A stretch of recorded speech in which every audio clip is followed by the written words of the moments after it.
Make sure your mics are on, please, and pulled up to you. And we are ready when you are, Bill. Good morning, everyone. I will call this meeting to order of the November 24th, 2025 Commissioners' Meeting. Good morning, Dottie, and you're off and running.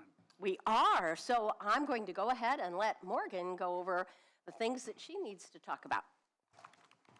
For recruiting, the treasurer has somebody starting for the first deputy position in mid-December. So everything has been good, came back great, so she's just waiting to start until then. The health department is looking for a full-time RN. So if you know anybody that's a nurse, send them their way. And then Central also has an opening for a full-time dispatcher. And that's it for recruiting. The only other thing that I have is I've been working with IPEP for our anti-harassment training for 2026. And we're going to start that in February, and it'll be the whole month of February that employees have to complete that training. It's about 20 minutes long, so not super long. And yeah. That's it. Okay. You got Dottie. So we are losing that nurse, longtime full-time nurse, due to retirement, and so that we're sad but happy at the same time because she's been a valuable member of that team. And then out at Central, they are losing a full-time dispatcher, and so they are, in order to stay up on all of their staffing needs, we need to replace that one. So Is that a retirement also? Is that nope, that's moving on? moving on to a different life. Yeah, had a baby and wants to stay home. So yeah. So once again, happy, sad, situation. So anyway, a little update on the maintenance director's job description. We have had some emails with the job classification subcommittee, go back and forth. The last one was from one of the members asking what Larry thought about it. And I had mentioned right from the beginning that Larry and Bill and I had meetings about what the commissioners wanted for this new job description, and they still wanted to hear from Larry. And so Larry got back with them last week. So this week I will, I've got to keep it in front of them because we really need for them to make a decision so that we can so that they can decide whether or not to send it on to Wagner, Irwin, and Shealy. And I really think it needs to go because it means either keeping it in the same classification where it is or bumping it up. Or do we create a new classification? It bumps up even further. So anyway, we have the county got into an issue a few years ago by doing some of these classification changes by themselves, and I don't want to get into that situation. So I always think it's prudent to run it through them. I know it costs some money, but we also know that it's been done right. So anyway, sorry, I wish I had better news on that and a little more movement, but that's where it lies with the job classification subcommittee. Really, we would love to be able to talk more about the wellness plan. I know Susan gave you guys some things from other counties. And Kellen and PHP, Apex, and HR talked a little bit about that when we had a meeting a couple weeks ago, what we could do going forward, what kind of, I wouldn't say discounts, but Incentives we can do, yep. And And at the same time, we also discussed that Samaritan plan that was brought up during that meeting that we had with Apex back in September that, could possibly assist those employees that have a large claims.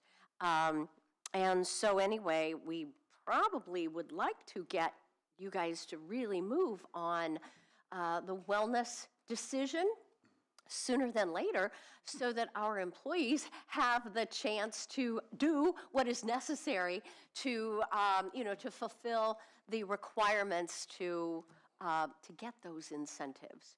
So we do already have in April scheduled that big wellness event for with Parkview for the blood draw and the BMI and all of the biometrics. We haven't decided, because we haven't gotten the prices yet, haven't decided whether you guys will go with Diamond Plan or the Green Plan or whatever. Like I said, we just have a date set. So we're hoping that, much like this year, a lot of our employees used that as their part of getting their blood draw so that then they could go to their doctor. So to piggyback on that a little bit, just because it kind of goes together and kind of doesn't, the wellness piece and that Samaritan, I'm not sure about the Samaritan. The wellness piece is something that we really need a decision on soon. The Samaritan plan and when we do the health renewal, those decisions will need to be set in concrete by May so that we have enough time to get everything ready to roll so that everybody's systems go out amazing.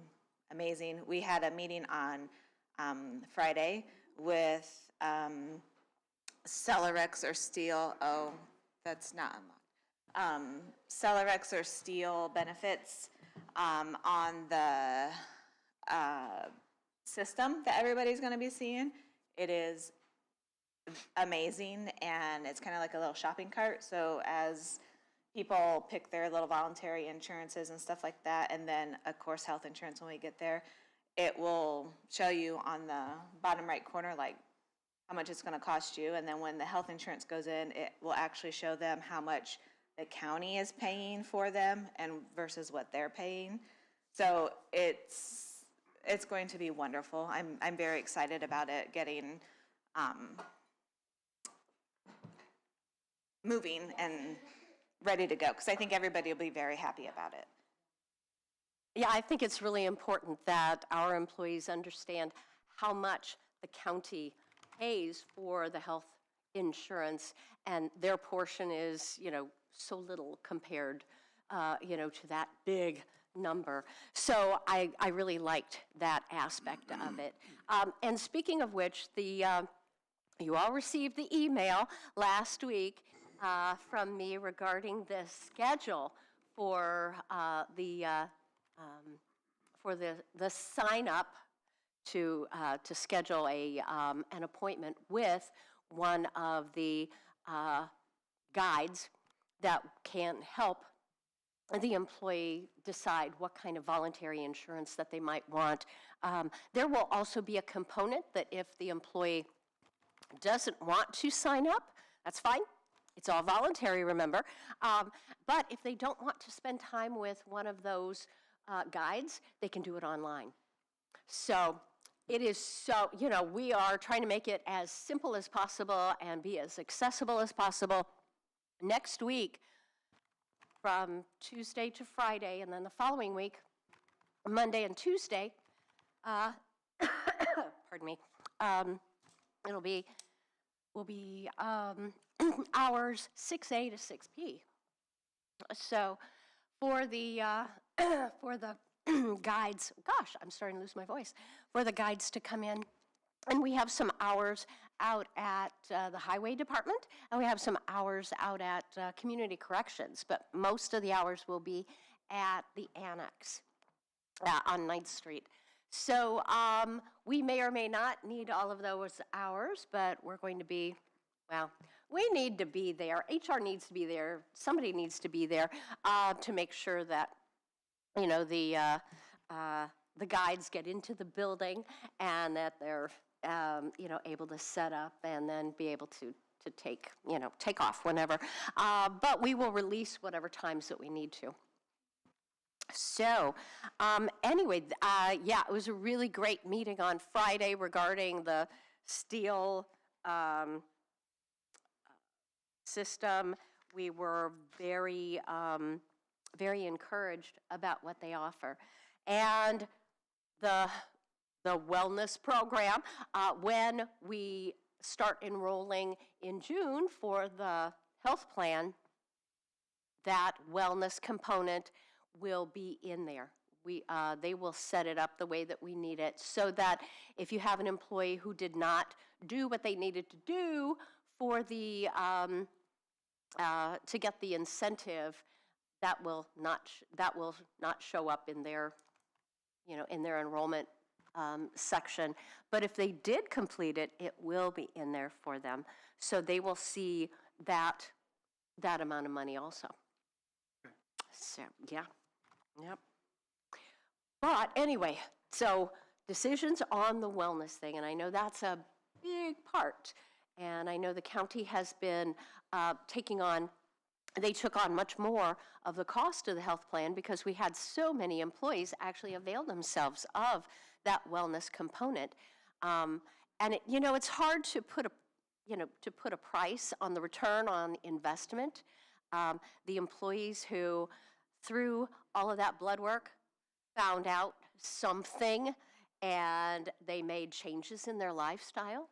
And so hopefully that will cause, you know, an effect so that they will not have to, you know, either be diagnosed with diabetes or high blood pressure or something. So, you know, it's hard to predict the future, but we have heard really great things from a lot of our employees that they really appreciated knowing, and they probably wouldn't have done that had we not incentivized that component. When would be the start date of that? Well, that would go with the new health plan, so that would be July 1. Yep. So we still have that $50 reduction going on until the end of June of next year. Okay. But we have to know those Know this stuff sooner. Yeah. Yeah. For this year, I asked that everybody currently on the health plan have their form brought back to me by the end of May, so that way I had could let Teresa know who had completed it and got the $50 reduction in their premium. Yeah. What else? Oh, well, I'm sure that we could talk about Sunny Meadows. You know, things are getting down to the wire, it sounds, and we still have, you know, 3 full-time employees and 1 part-time employee out there, in addition to the temporary matron as county employees. And then we have some manpower staffing employees out there working.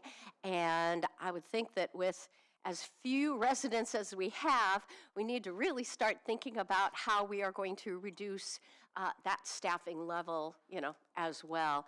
And so anyway, there's just some things that, you know, and with those full-time employees that we have out there, are they going to be, you know, at what point in time will they be finished? Because we want to make sure if they are still going to be an employee, we want to make sure that they get to be enrolled in any of these voluntary insurances. We don't want to make an assumption, oh, sorry, you're not, and then we end up keeping them on until, you know, whenever. So just kind of update, and then, yeah. How many full-time did you say? We have 3 full-time regular housekeepers, 1 part-time housekeeper that works weekends, and then we have the temporary matron. I have a couple of questions about the staff out there, one in particular. And I've received some comments and some questions about that particular person. And the question I have was county policy followed when they hired this individual. In other words, was a background check performed before that individual was hired? And we're talking about the cook, he's hired through Manpower, as I understand. Was the background check performed? Yeah. What was the results of that?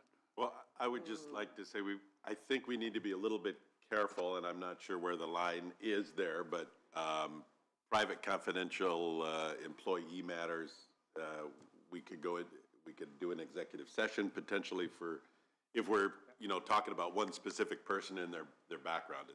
Yeah, Just make that recommendation. This is not an employee, though. This is a contracted worker. Well, and I'm not sure, you're right, I mean, they are employed by the employment agency. Right. I bring that up because I know employee confidentiality is an important thing there from a legal standpoint. And I understand that, obviously, but that's, to me, he's a hired contracted worker. He's not an employee of the county. I think there could be a gray area there, but. I'll chance it. Was it followed, or what was the results of that? I had Manpower reach out to Dottie and HR to see what kind of background checks they would need. I don't know of the background. I can't speak of it here on a record because Manpower runs the background check for it, and they were supposed to be in agreement with Dottie about what they would need to have the background check in. We never, I hate to say anything, but HR never had any contact with Manpower. That was all done through the commissioner. So they never contacted you then? No, we had no contact with Manpower. That's fine. So when that was brought up that the Sunny Meadows would like to employ that particular person as a county employee, we did do a background check, as is our standard operating procedure for every other county employee. And unfortunately, consult with our county attorney and insurance trustees, it was determined that we could not offer that person a position with the county. So that brings the next question. Where do we stand liability with somebody that's got an unfavorable background check? Working with residents in that county home and Well, I don't recall off the top of my head what the detail was as far as if I had been told exactly what the background problem was, but anytime that an employer knows that someone's working for them that could have an issue that does raise liability issues, just like you said.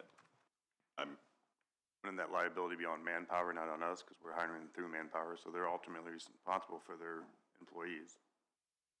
My understanding is, though, that the county, or that employers can say no to particular people sent to them from them. And if you have some control there, or say no, I think if you have knowledge, it creates potential liability. yeah. Even if someone else is hiring them, if you have knowledge and you're letting them in, it could create a liability situation.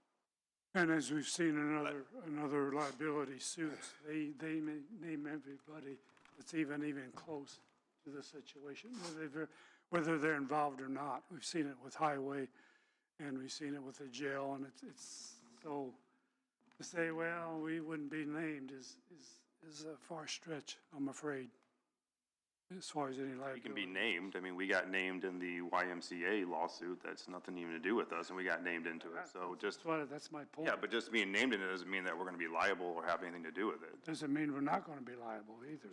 Too. I mean, there's always a chance of that too. So. Well, and it really depends on what the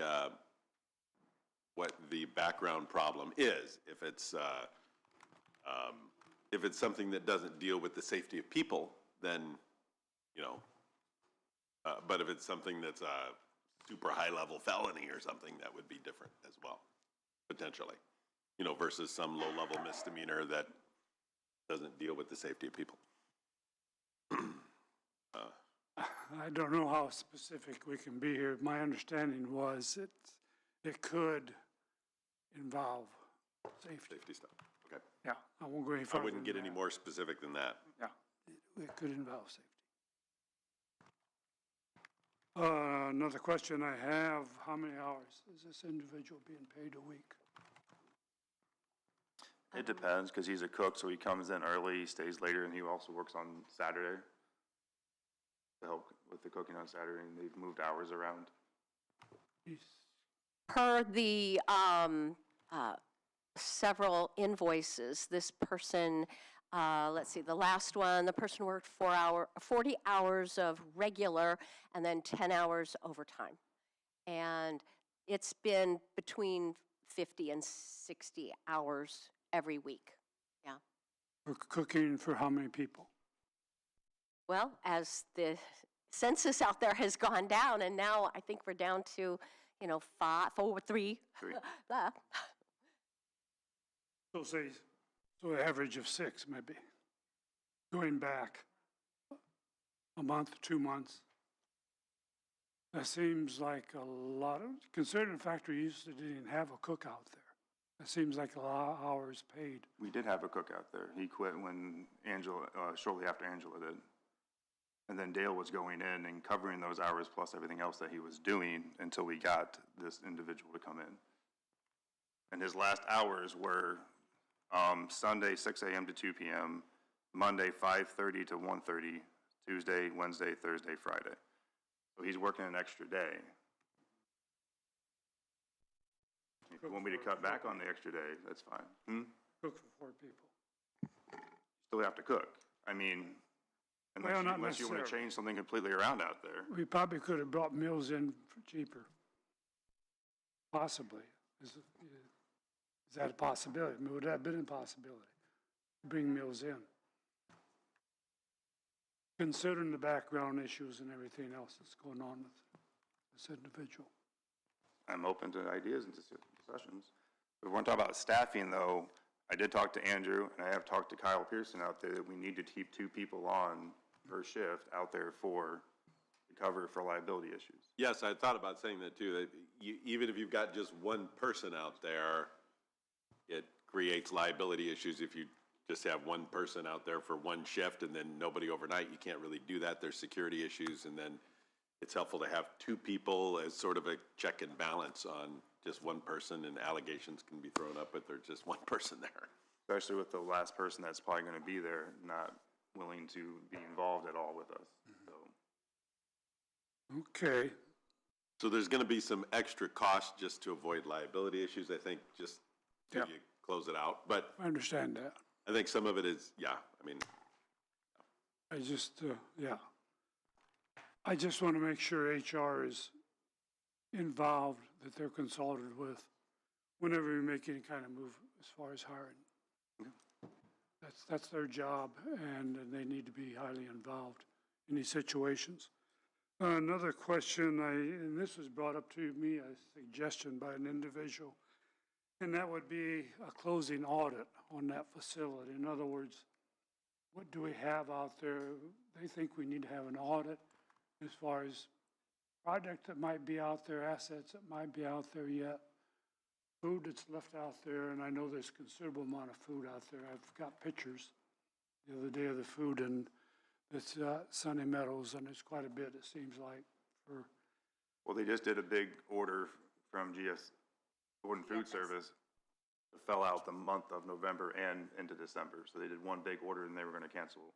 They said one big one, meal planned it out, knowing that the one person that's going to still be out there has a court date of the 11th and most likely won't be out until the end of the month. So they went ahead and ordered a lot of food, one big trip, because it does cost, if you're over a certain amount, Susan can back me on this, a certain amount, you get a free trip fee. So instead of ordering smaller ones and have to pay for the trip fee, you get a bigger order, you don't have to pay for that trip fee. So they did one big order just last week or so to cover out for Thanksgiving and into December with no other plans of ordering any more food out. They had it scheduled out that far out, knowing that the one resident's going to at least be there until the 11th for sure, with the understanding with Andrew that most times it's another 10 days after the 11th. right. Most times, so they went ahead and just ordered a whole month's worth of food, so that way they had it ready to go. And depending what is left, I mean, like, you know, the perishables, they'll cook. councils. Oh, hold that thought. Hold that thought. Yeah, is the plan though, has it been calculated to pull this inventory down that's already there? I looked in one freezer, and it must have 2 dozen loaves of bread in it. It's full of bread. And why aren't we using this bread up? Are we still buying bread? They just bought a lot of this bread.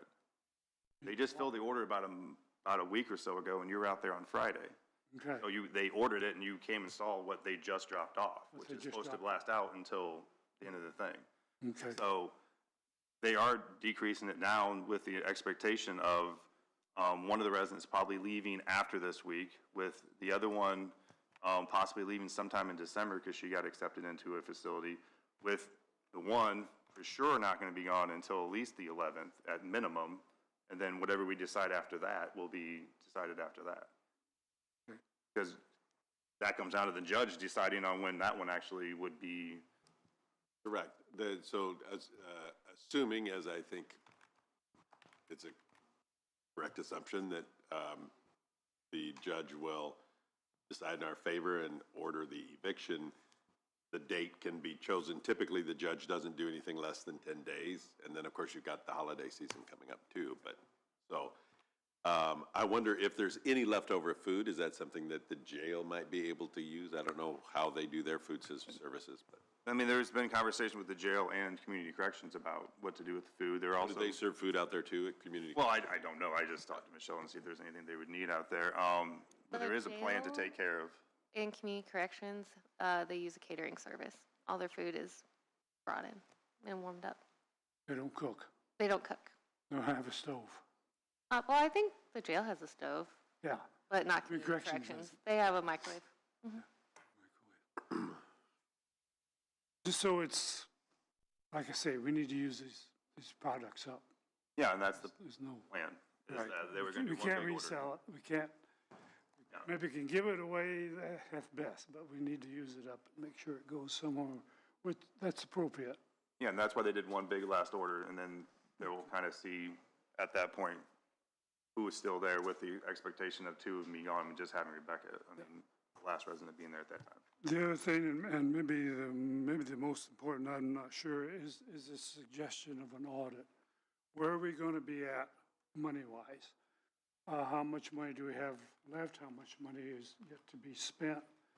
And how much money can we return to the general fund? And just because we have money in the budget, that is not a reason to pay a stipend. Stipends are paid on performance and longevity and other things. Money left in the budget isn't a reason to pay a stipend. So I want to make sure, we've got a responsibility here to the taxpayers as far as where this money goes, what money is left, and what's done with this money that is left. And if we don't watch it, we're going to have some taxpayers down our neck wondering what's going on and get into another liability issue. So I think we should have an audit of what we've got, what we anticipate has to be spent, and go from there so we know kind of where we're at as commissioners. I think we've been a little bit I feel like I'm a little bit in the dark, we're a bit disconnected, and I think we need to lead a little more cohesive as far as the 3 commissioners are concerned, and the attorney and everybody involved in the situation. Well, the stipend is not, I mean, we already agreed the recommendation to send the stipend to the council, which we had last meeting, and now the council's up to the decision on that, if they're gonna do the stipend or not. That's not our decision. Yeah, and I want to revisit the stipend issue, and next meeting I'd like to do that. Because I think it's excessive, and I think it's, after looking at it, it was a quick make up your mind at the last minute deal sort of, and I just don't think it's appropriate that we do it. I think it needs to revisit, have another conversation about it. And I'd like to do that at our next meeting, which would be the meeting just before council. So we could kind of clean that up. I think we need to clean it up and take another look at it. Did we actually do a motion and a vote on that recommendation? I think so, but I can look. We should have, put it that way. I don't know, I I don't believe that we remember did doing that. as a recommendation, because we don't, the final decision comes down to the council, correct, Susan? Yeah, It does. It was just a recommendation. and the amount. And the amount, so they can change it to whatever they feel is comfortable there or not. So when I presented to you what Sunny Meadows Committee recommended, then I presented to you guys, we made the motion, passed it unanimously, then I presented it to the council as those two things without hearing off anything like that. Yeah. I've got second thoughts about it. I want to withdraw my recommendation. If it takes a motion to do that, I'd be willing to do that. I think it would take an official motion and a second and a vote to try to do that. Yeah. But that should probably happen at the next meeting. I mean, I don't know, I mean, So the next meeting would be the 8th, and council will meet on the 10th. so it would be before the next one. You do it next meeting? Yeah. That would be my recommendation. Do it at the next. I'll go with that. Let's table that to the next meeting. And we revisit that, because I'm just not comfortable with that, considering past history of stipends and setting precedents going forward. I think it's, we need to take a closer look. Okay. If it's okay, I would like to back up just a little bit. Sure. Back to the gym facilities. Do you have prices? I mean, in the email, there were no. Oh, or you for mean, the- well. I should say for the gyms, for the Or, membership. okay, if we were to, what I would propose is that if, as part of our wellness program, you would like to reimburse employees for a flat dollar amount, regardless of where the employee, would have their membership. We had prices when I originally did that review, but do Off you the remember? top of my head, so like a family membership at the Y is a little over $50, and I think a single person It's per month, per month okay. is $30, maybe $40 per single at the YMCA. Now, if you go to Anytime, it's a 2-year contract, so I guess that would be up to the employee, but it's also about $25 a month. And then Planet Fitness, they have their basic membership for $15, and then they have a Black Card membership for $25 a month, and they don't offer a contract. So the Y and Planet Fitness, you can cancel anytime. Off the top of my head. So I guess, can one of you send, I guess, all three of us an email with those prices?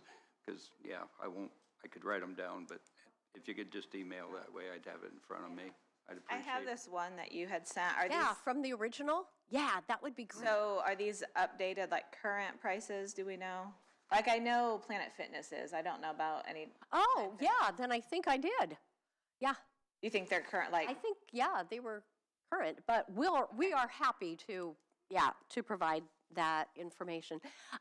We had just made the recommendation that it be a flat, reimbursement so that we, as in the county, didn't get too far into the weeds between the employee and their membership. So it would be, the employee would have to provide documentation that they had gone to their exercise facility X number of times every month in order to get the reimbursement from the county. So, but they were kind of all over the board. You have the Y that offers family membership, you have the Jam Center that offers family, and then the other two, Anytime and Planet Fitness, just single memberships. So it would be, that we thought that would be the easiest way to incorporate it. But then again, the information from Apex is that maybe it's not a great idea to incorporate that into, the wellness plan, because you have to make it even. Everything has to be equal. And say that an employee can't exercise for whatever, medical reason, well, then we're leaving them out. And so that would just be a separate benefit that we would offer as a county. And the other part of that, just to throw it out there, is when thinking about that, is to think about some of our employees that don't live in DeKalb County and they might have a different gym that DeKalb County doesn't have. Yeah, closer to home. Yeah, so. Which is just when you're why I thinking- proposed that it just be simply a reimbursement. And so the employee pays their own membership fee, and then they provide us with documentation that they have done whatever it is that you guys have asked of them, and then because of that, boom, then they get that Yeah. $10, $20 a month, whatever. That's foolproof. Yeah, well, at least we thought so. And it's We thought that would be a good idea. cost-effective. More or less, they could just walk in the door and Yeah. they would show they were there. Anyway, Yes, all separate, yeah. what they think is there's a timeline, isn't there, on the ticket, probably? When you clock in, you could go, tan or whatever, and, and so it's kind of, it's an honor didn't cross system my sort of mind. thing, yeah. Good point, Jim. Okay, You, is that kind of a wrap then? I think so. I got my answer on Sunny Meadows employees. That was the original. So we will reach out to them for the steel benefit. Okay. you asked Susan to hold her thought. What, yes, you still got that thought? I don't know. Okay. I don't remember. The only last thing is if you want, I know we'll be over, but if you want the steel benefit agreement, if you want them here to approve that, or we can wait until on the later part of the agenda. What do you think? I mean, if you guys think you're gonna have questions on it, Yeah, we can have them wait, but I mean, I don't really know there'll be I questions. think we should wait Okay, yeah, let's wait. if Got we it. have questions. Okay. Thank you, ladies. Have a good day. Happy Thanksgiving. Okay. Jace, you are up.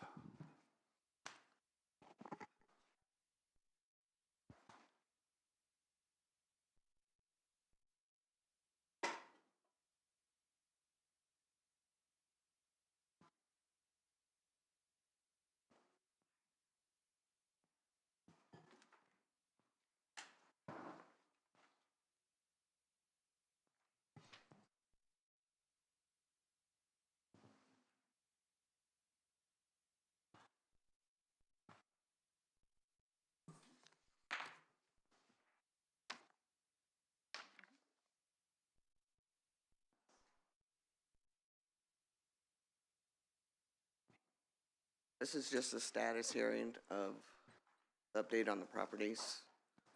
You guys have the pictures? Yeah, I sent out letters to appear. So, To both property, to both yeah, to both, Rodman and Sadison.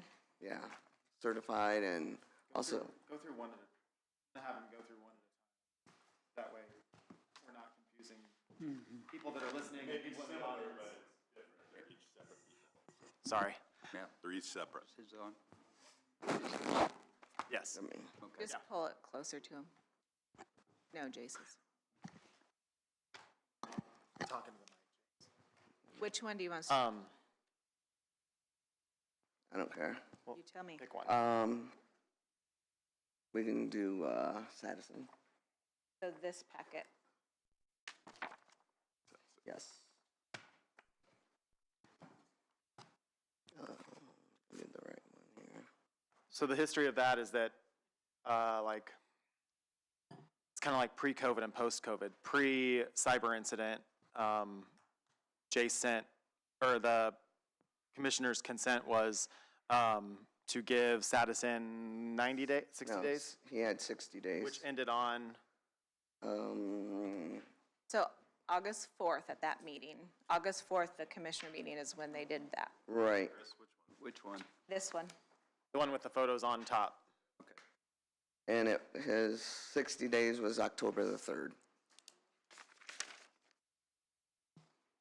And so that was the time during the cyber incident that Yeah. we just put Yes. kind of things on hold to, number one, get our systems back up and running. But, so Jace sent a letter to Sadison on 17th, November the 17th. November 17th, requesting that he appear, or the property owners appear for a final decision of the commissioners on what to do with that property.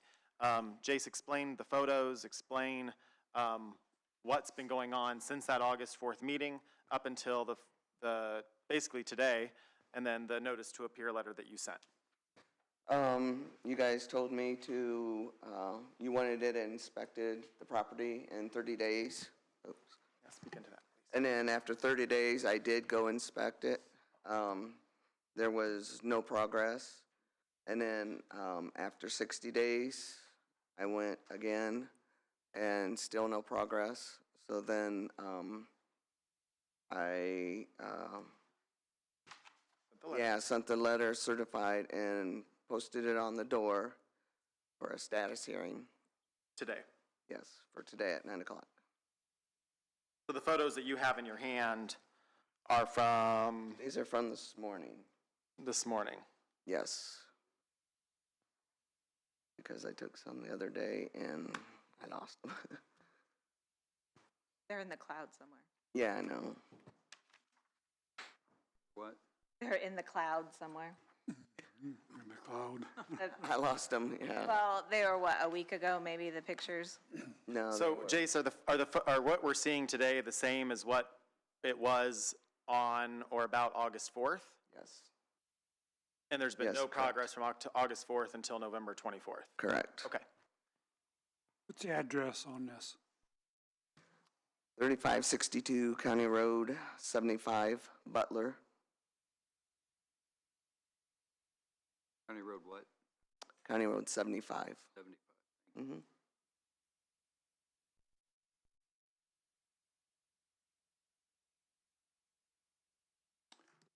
Okay, comments, questions? Move ahead with litigation? Well, Is that the recommendation?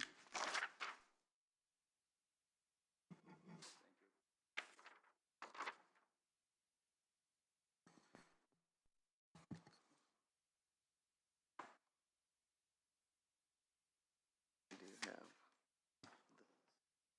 have. We have testimony. You said what, testimony? Yeah, do we have testimony? Well, today is a status hearing. However, I pulled up our complaint that we had filed in another situation. And I think, so we would have public nuisance violation notices already for both of these individuals. right. Was the August 4th meeting the notice to appear letter before the commissioners? So that would have been the notice Their to appear. chance to have a hearing. Correct. Yeah. And now would be just a status hearing. So would we need to do a new notice to appear and then a new hearing to begin a court proceeding to have this property cleaned up? Or can the commissioners now vote on moving the property to, Because today is the commissioners gave the 60 days on August 4th. find out what commissioners want to do from their extension. Right. Because on the 4th was the actual hearing. Notice to appear, right? Yeah, they've already had the hearing. So I don't believe they're necessarily entitled to another hearing. They're just, they haven't So the complied commissioners with it. can So the make a commissioners, I recommendation think, then, can or make a vote on, recommendation okay. on what to do next. And right now, informal follow-up does not seem to be working, at least in this situation with Sadison. Is there anybody out in the crowd on Sadison's behalf? Apparently not, so. Okay, commissioners, what you want to do? Keep, Well, you know, it would be nice if there had been some kind of attempt to start cleaning up the property. These things took several years to get to this point, I'm sure. Didn't happen overnight. I think we've reached the end of where we, at least, would have been nice to see some attempt. Can have mercy on somebody that's trying. In this instance, I see nothing to indicate that any kind of progress is. I mean, it's like we're being ignored. And to that point, I'm in favor of moving forward. Alan? And this was brought up to, this was started a year ago, November 6th. So we're a year and a half in, or a year and a month in is when we've sent initial letters. And there really has there been any cleanup on this in the last year and a half? I mean, the one, No. because I think one of the cases there maybe was a little cleanup at one point. Oh, yeah, there you go. So nothing on this one. What's the next steps, Andrew? Next step would be to do like we did in the Krantz and Thrush cases and to prepare a complaint and ask the court for the right to clean it up at their cost under DeKalb County Code Section 16-7-2, Section 3F, asking the court for an order for the code compliance official to clean up the property. And for attorney fees and to place a lien on the property for the. If they don't pay, we would then put a lien on Right, their property. plus, if we win the case, then we get a judgment lien for whatever money the judge is willing to make on there. And that becomes a lien on the property that has to be paid if they're gonna sell it to somebody else. Need a motion to, You'd need a Proceed. motion to proceed with that litigation, I think, yes. Yeah. I would so move that we move forward with the litigation as presented, based on the facts of nothing has been attempted to clean up this property. a motion and a second on the floor, and any additional comments? Any additional comments from the audience, from the public? Hearing none, all those in favor signify by saying aye. Aye. Aye, opposed? Motion carries. Okay, I will prepare litigation on this one.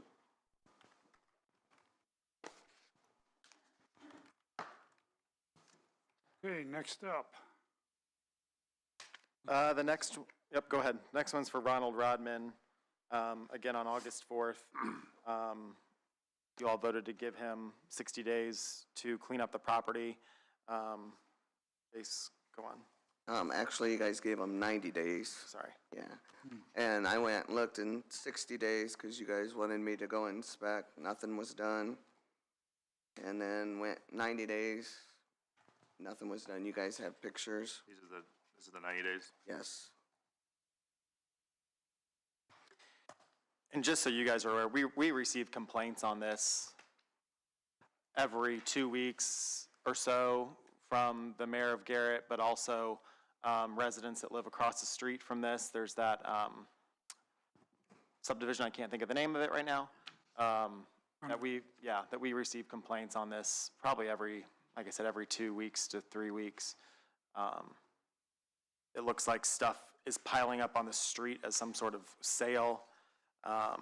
But nonetheless,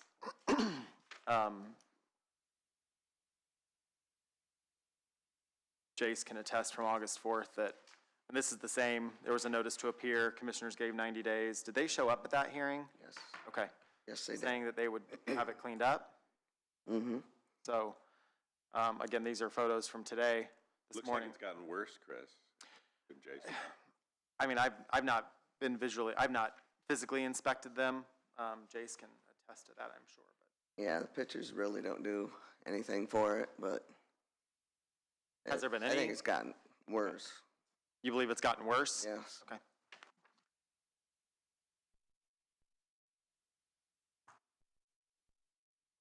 So again, this is just a status hearing, not another notice to appear or a hearing, but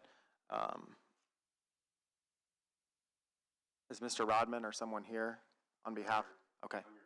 Okay, maybe you'd want to probably have him come up and give a report. Yes.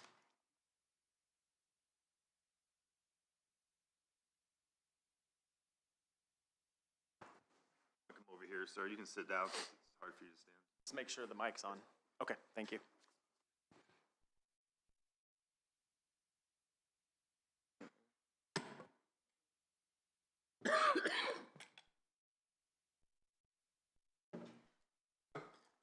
What's your intent or what's your, Since I was here last time, I went to the DMV and applied for some paperwork to get the vehicles off the property. I can't do nothing with them until I get the paperwork on them. No place to go with them. Junkyards won't take them. Can't sell them. I've done that. I've hauled 4 loads off to the junkyard, 6 loads off to the dump. I've got 3 or 4 trailers out there now loaded, ready to go. I got sick. I got, I don't know what they call it. I got an infection in my leg, skin infection. It started going in my bloodstream. So I ended up in the hospital. So I kind of put a stop to everything. As far as this stuff sitting out on the street, that was just free toys for somebody. And I mean, if that's a problem, I can get rid of those. That's no problem. But the rest of the stuff, I understand that has to go. And I have been working on it, but I've not been able to do nothing for the last 60 days. I ended up in the hospital. So everything come to a complete stop. I've only been out there twice, maybe 3 times since then. So I've had a couple people bring some stuff out there and dump it off. I've kind of kept that cleaned up. I've got some stuff in the front of the garage all cleaned up, not completely, but I have cleaned it up quite a bit. Mr. Rodman, when did you apply for those titles to get them? I went down and just got the paperwork, the research, just done research to see what was. When did you do that? A day or 2 after I was here last time. Okay. I mean, I don't think it would take that long to get, it wouldn't take 90 days to get that paperwork applied for to the BMV and get that back. I would think it would take less than 10 days. Or something. As far as the stuff on the side of the road, that needs to go. That That's just fine. looks like trash. And then the 3 trailers that you have loaded, 3 or Jace 4. was just out there today and, No, not on his. His was Wednesday. okay, well, Wednesday, whatever it was. So, okay, so you went out Wednesday. Yes. I still didn't see any trailer. and you went out concerning the 3 trailers? Yeah, we couldn't hear you very So oh, sorry, so they must have been loaded between Wednesday of last week and today. If they're ready, They was loaded over 30 days ago. Well, I I didn't. mean, they're sitting there. They're sitting out back. Jace is saying he's not seen the trailers loaded. If they're out, they're back? They're out back, yeah. Okay. Well, Are you hauling these in yourself or is somebody else? No, I got help doing it. Pardon me? I got help doing it. Okay. Like I said, I ain't been able to do nothing for the last 60 days. I've been laid up, my leg swelled up twice as big as it was supposed to. I got a big old sore on it, ended up in the hospital. I understand that. I've been there. But I just wondered if somebody else was hauling them in, why they had not been hauled in. Right. No. Then my son, he just took off work, means I've been sick, to try and help me get this straightened out. So I got a little extra help there. My daughter, she just come down from Wisconsin to help. Do you live at this property? No. I just live right down the street at trailer court. Does anybody live at this property? No. I got some security that stays there from time to time, but don't live there. Jace has been working on this property since February of '24. So this has been a request to get cleaned up since February of last year. So over a year and a half.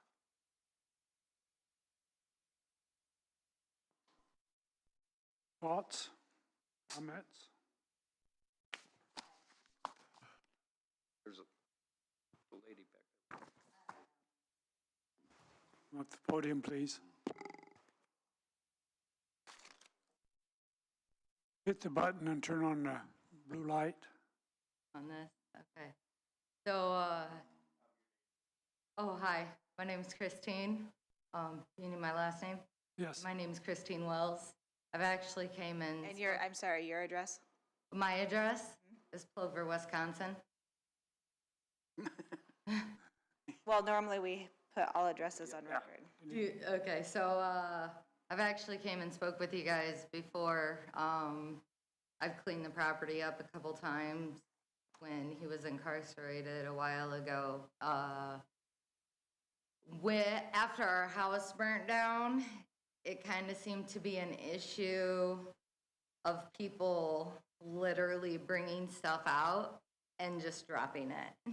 So it kind of would turn into just like a pit for everybody. And my dad wasn't even around and stuff was piling up, you know. So that is a problem that has been ongoing ever since our house burned down in 2009, 2010. Aside from that, the housing additions have been an issue, even after we got them cleaned up, because the lady that is close wants our property. We know this. She wants to make a vineyard. We've already discussed this with her. Yeah. So she wants ours and she wants Smitty's barn.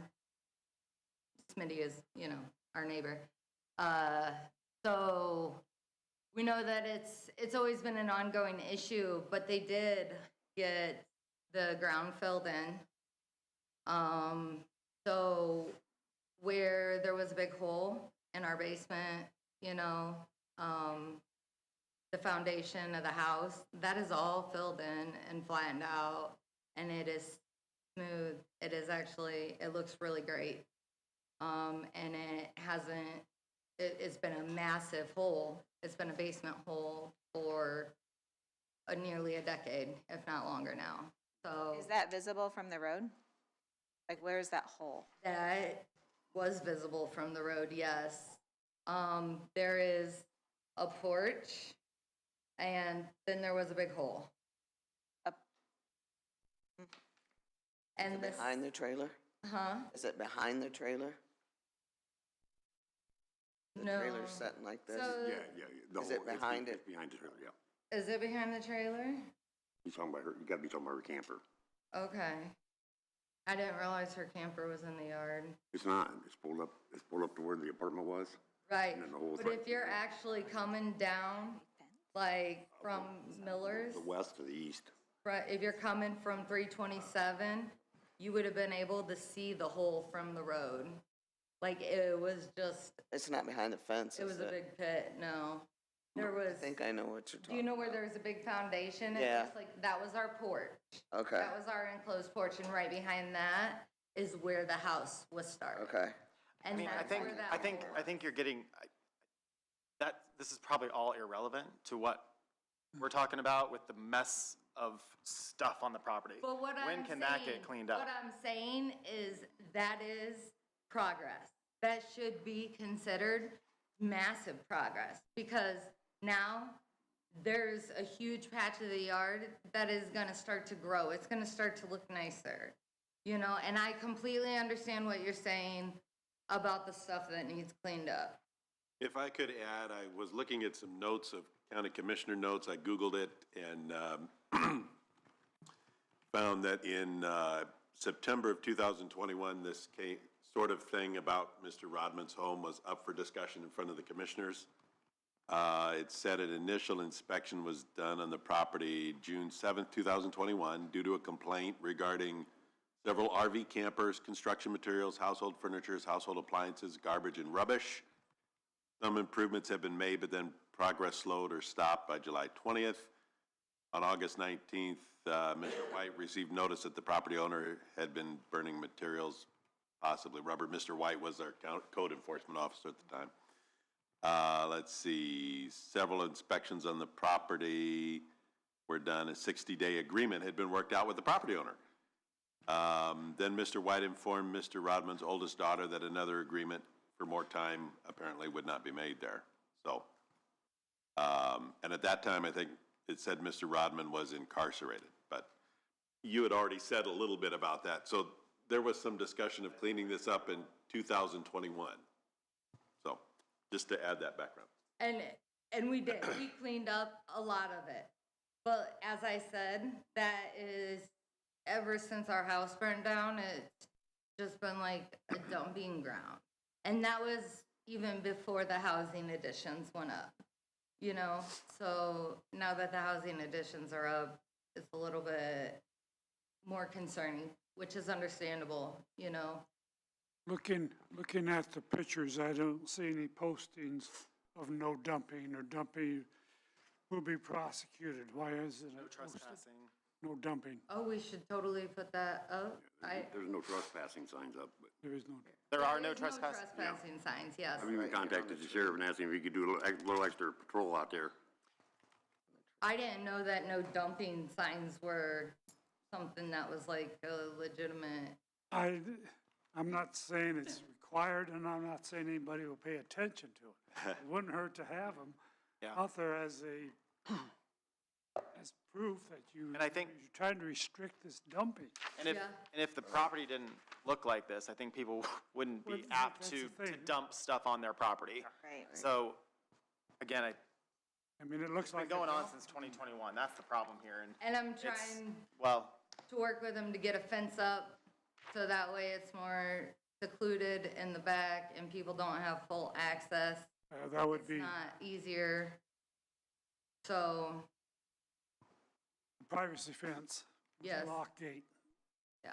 would be recommended, I suppose, but you wouldn't be able to put a privacy fence up at the property line. It's just not Why? allowed without because you're not considered an industrial or commercial district that allows that.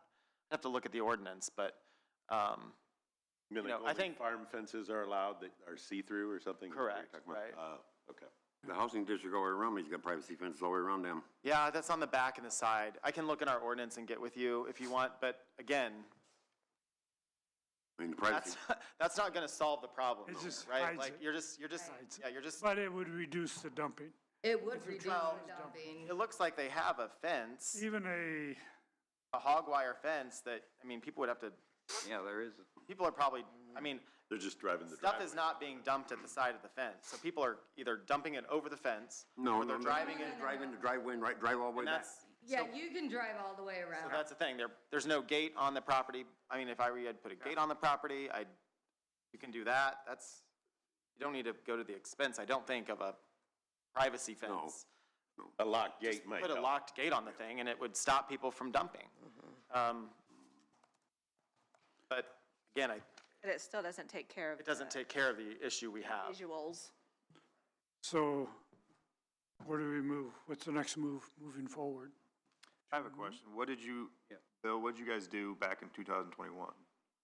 They just gave they just gave the 60 days, and then at that time, Paul probably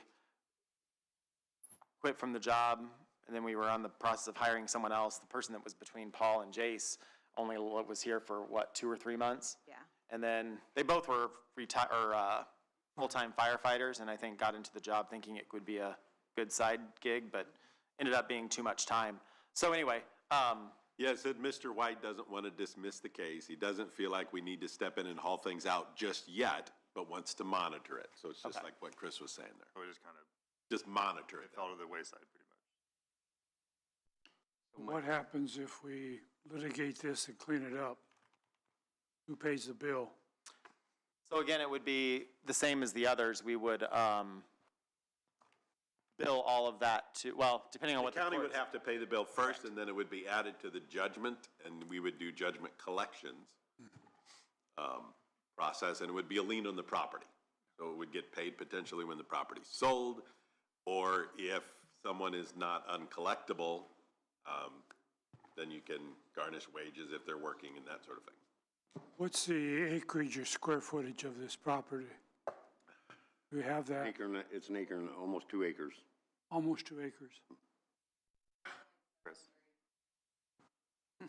There was a discussion back then about possibly putting up like a maintenance barn or something to store some of the stuff in, but I know there's expense with building a barn, so.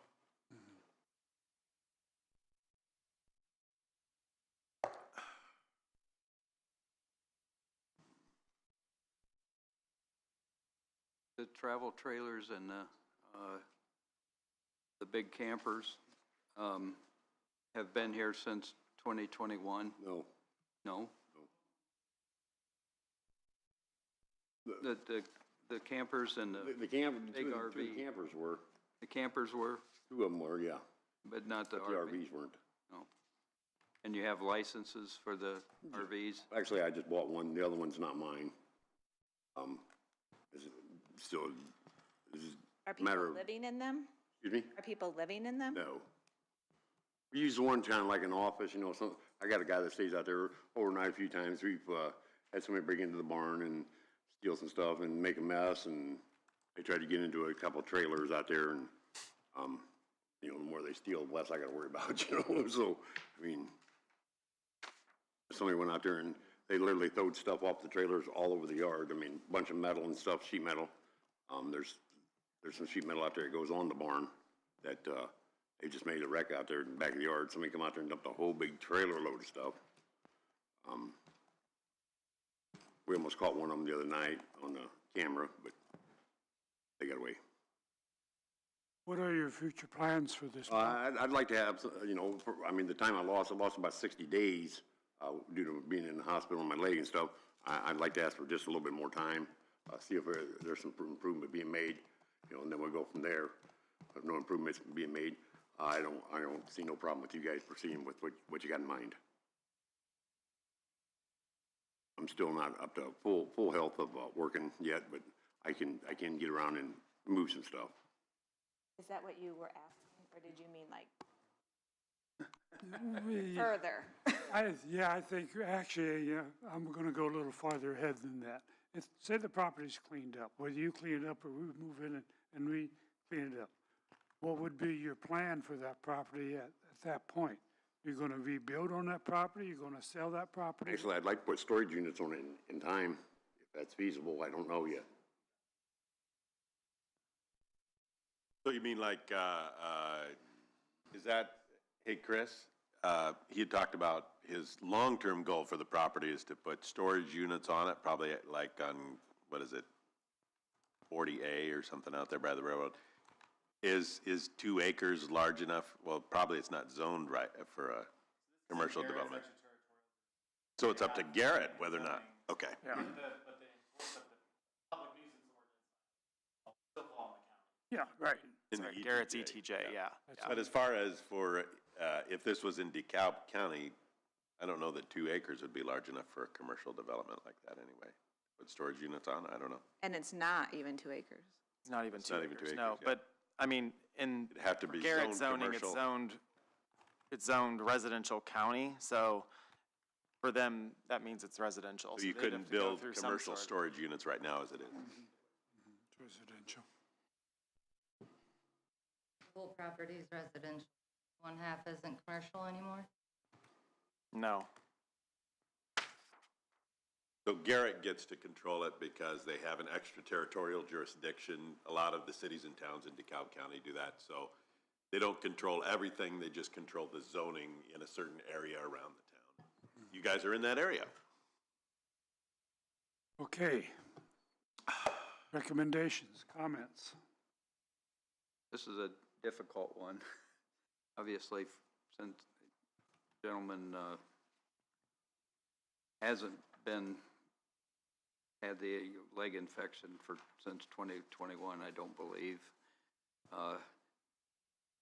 With the progress that has not continued, some kind of progress, and in fact, according to testimony, it's gotten worse, correct?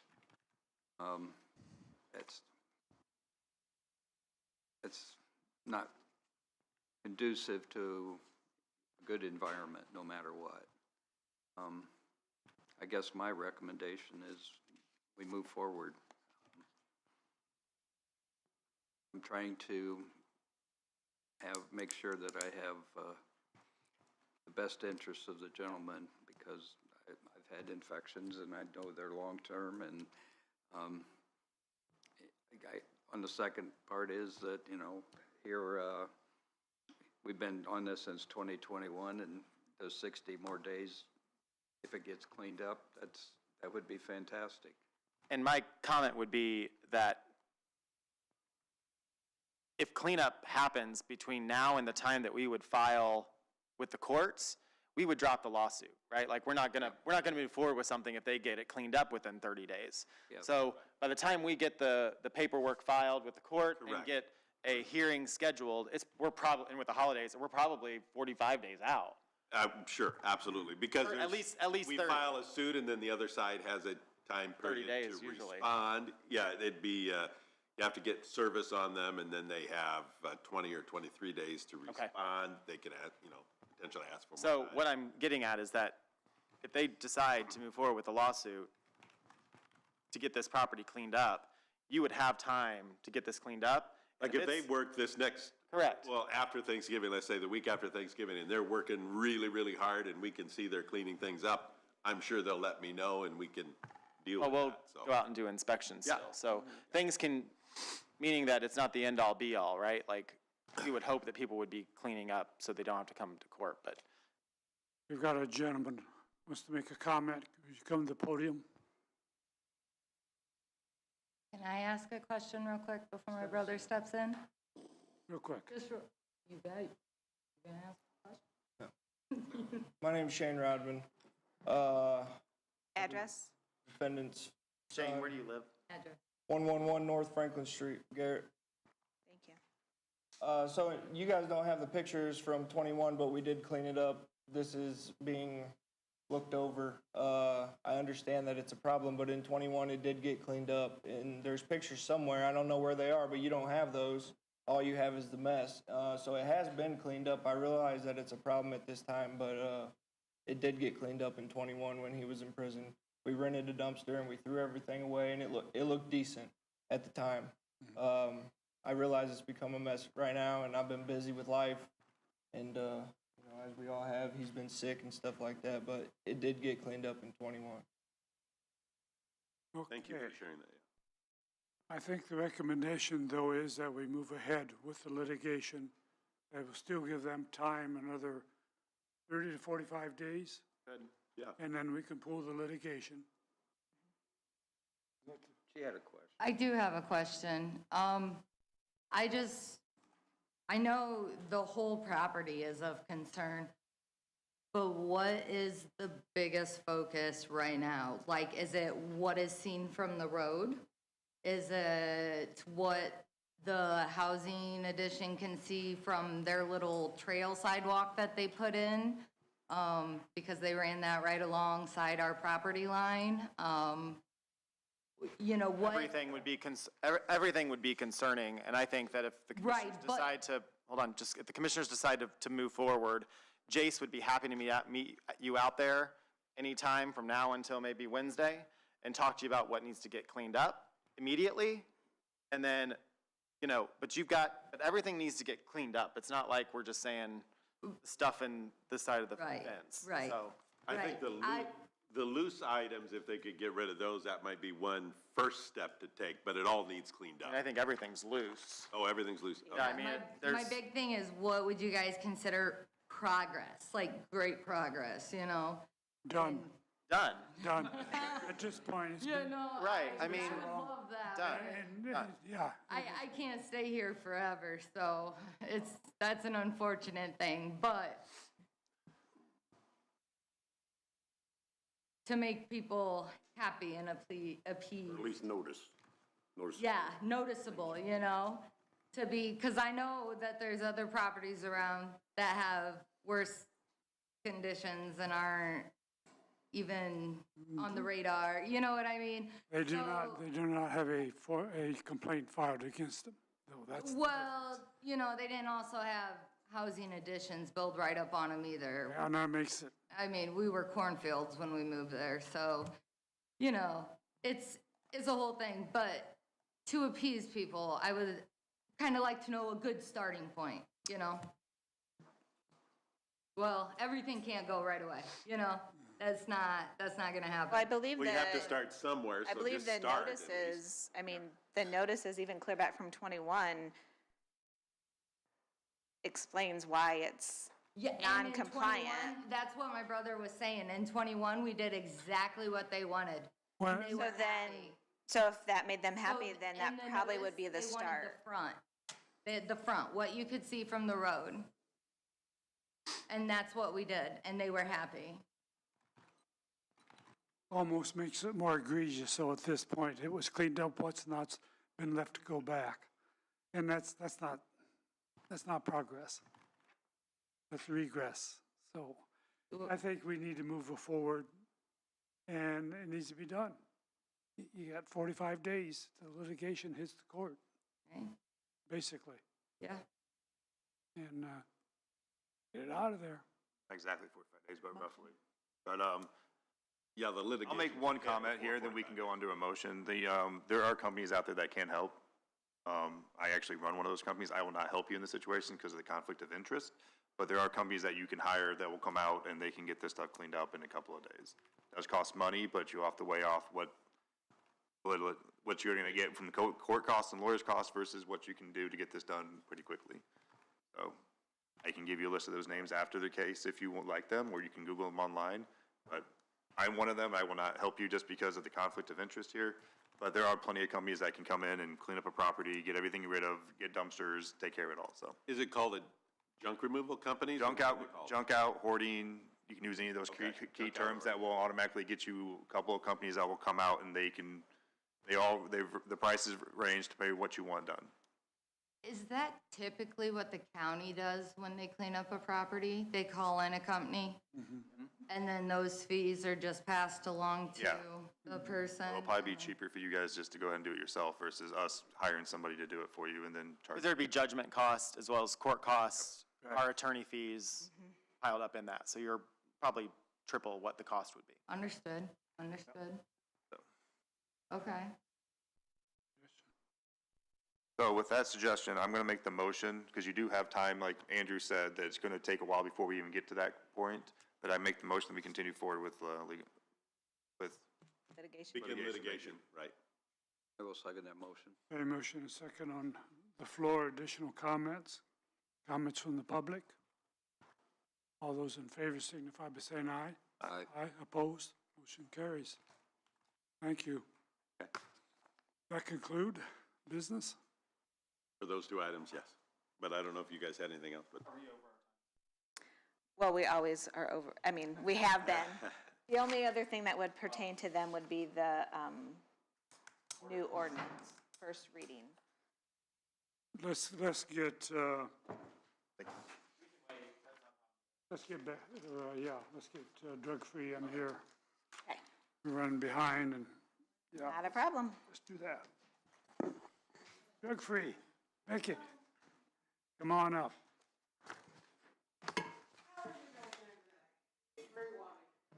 You just pick a spot and Pick a spot, any spot. claim it. Yes, yes, ma'am. Okay. All right. I don't want to sit in your guys' shoes, that was hard. Well, come on. You can have my seat in another 13 months. No. No. I don't even live in DeKalb County. Oh. Well, heck, we'll make an exception. Oh, yeah. All right, so we're looking at the grants that will come out by the end of this year. As we do each year, a couple caveats. If you see in here, Refuge Community Church originally applied Okay, under, we don't have any handouts. this is what I sent to you? You didn't, I didn't get anything. I asked this morning if you had anything, and I don't I have sent this anything. attachment. Here. Well, if it was, I've been busy since 8:30, so if No, it was I sent it after Friday. that. I thought you got it. I don't have All any. right, I'll just read through them. How's that? I'll just go through them, okay? Copies real quick. I say we can make copies. You want to make, because- if you can make copies real quick, that would be great. That way I can write down. Sorry. My bad. It's all good, it's all good. Yeah.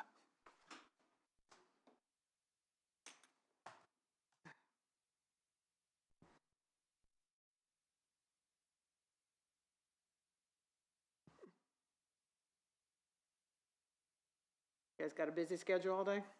No, Not too bad? not too bad. Be down about 11, That's not bad. maybe 11:30. That's not bad.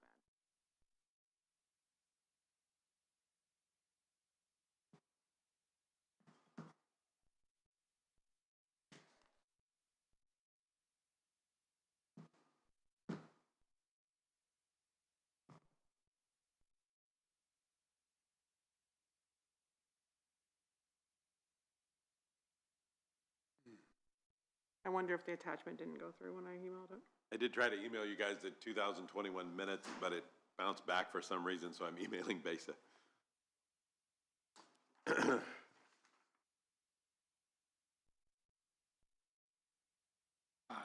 looks. Bounced back again.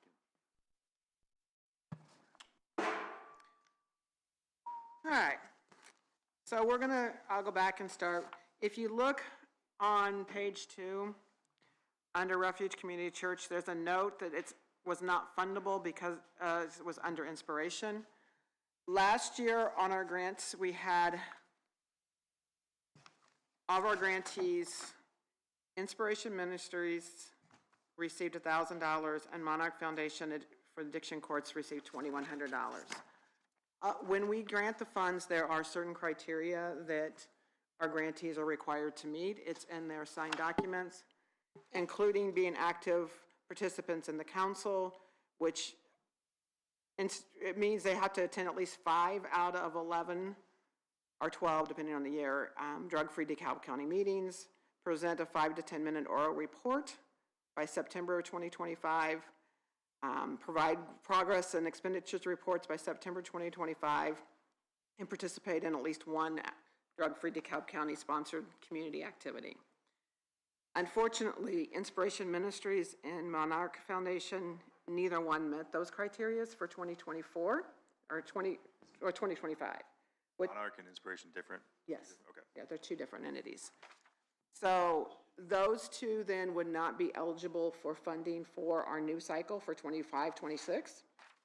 They need to remedy that, and as a coalition, we've discussed how that remedy goes into effect, which basically means you need to meet the criteria you didn't meet in the next calendar year in order to be eligible then for the coming year.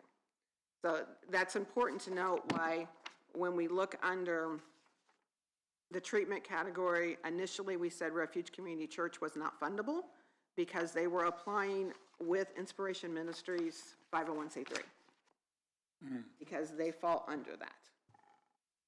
We had some discussions with Courtney as to how, because the program that he wanted, that they're doing is a really good program for teens and families, and it is very much prevention. And it's not just Refuge Church that works with that, it's multiple churches that come together. So we had some discussions with Courtney and allowed him to resubmit within our window of when we were looking at things with New Hope Ministry as their fiscal. So that's why it's kind of, it looks a little weird in there, but we did, when we had long discussions about it, I'm like, how can we say, okay, you can do it, and just having them apply under a different group? You can't do it that way. The first page is technically under New Hope and not Refuge. Correct. So when you see when we see the contracts come through that are signed, they will be signed by New Hope. They will be the accountable party. Refuge Church, that program is going to be under them. So that's important to know. Questions about why we did any of that, or really the criteria is pretty simple. You know, you become an active partner, and they all knew this. It was in their signed contracts. We have created at the bottom of our minutes a chart that tells you whether or not you've done what you need to do, that goes out with all of our minutes and stuff to the coalition members, so they're well aware. And Inspiration Ministries attended 0. They did not provide a progress report. They did not provide an oral report. Monarch attended 2, and they also did not show up for their oral report. I did recently receive a progress report from them. But in all good faith, we can't hand out, if you're not going to follow through with the rules everybody else are accounted for, you can't. But, is it possible for us to get a copy of that page? Sure. Or is that in the contract? It's in their contract agreements of what they're expected to do, but yeah, actually. No, in our, aren't we signing a contract? Or you're just? In the final contract, No. Oh, it gets okay. signed, yeah, My there's a mistake. commissioner. Yeah, my mistake. But There's copies of the minutes that has that on there. Okay, thank you. I've got a question about Northeast Center. Okay? And we give a lot of money to Northeast Center, and we have to. Don't have a choice. Kellen? And now, so why are we giving them? You need more? 2,500 Northeast? Yes, they're all the same. I need 2 more. Do you have enough?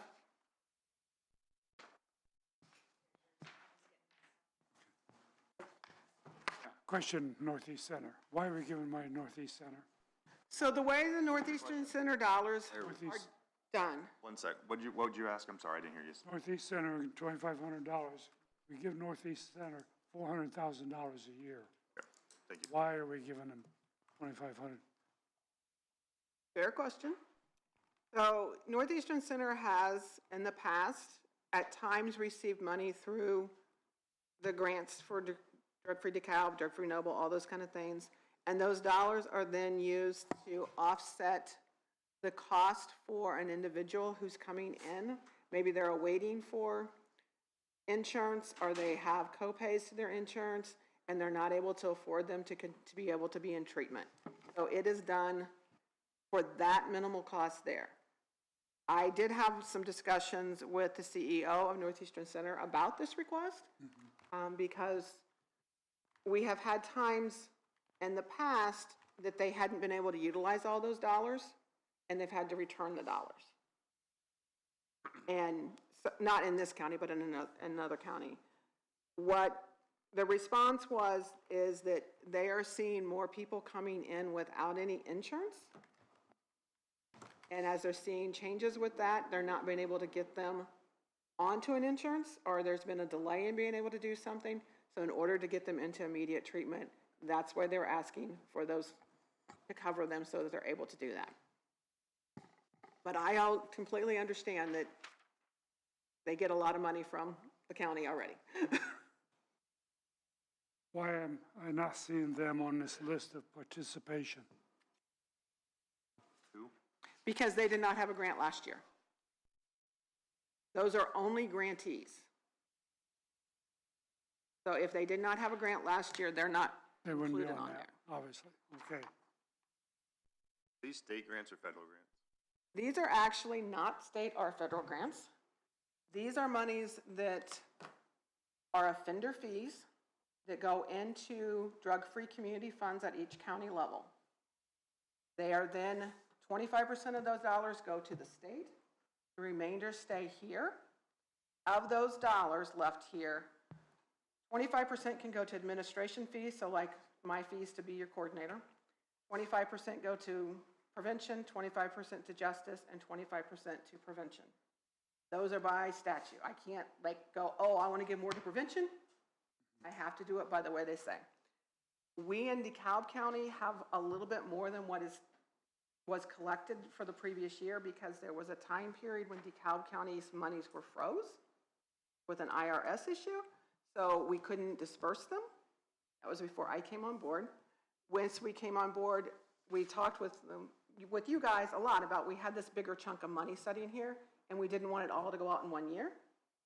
So we've kind of worked it out so that there's a multi-year plan. Within next year, we'll still have enough money to probably do what we're doing at this level. The following year, we're going to be probably back to what we collected for the year, because we will have used out all those dollars that we had, that excess sitting there. So it's been a process. We're up against the break and the pledge. So let's take a few minutes and do the pledge and break, and we'll come right back and finish up, okay? Perfect.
I'm gonna turn this back on because Becky needs to get going, so if you guys wanna Yes. lead it, we're on.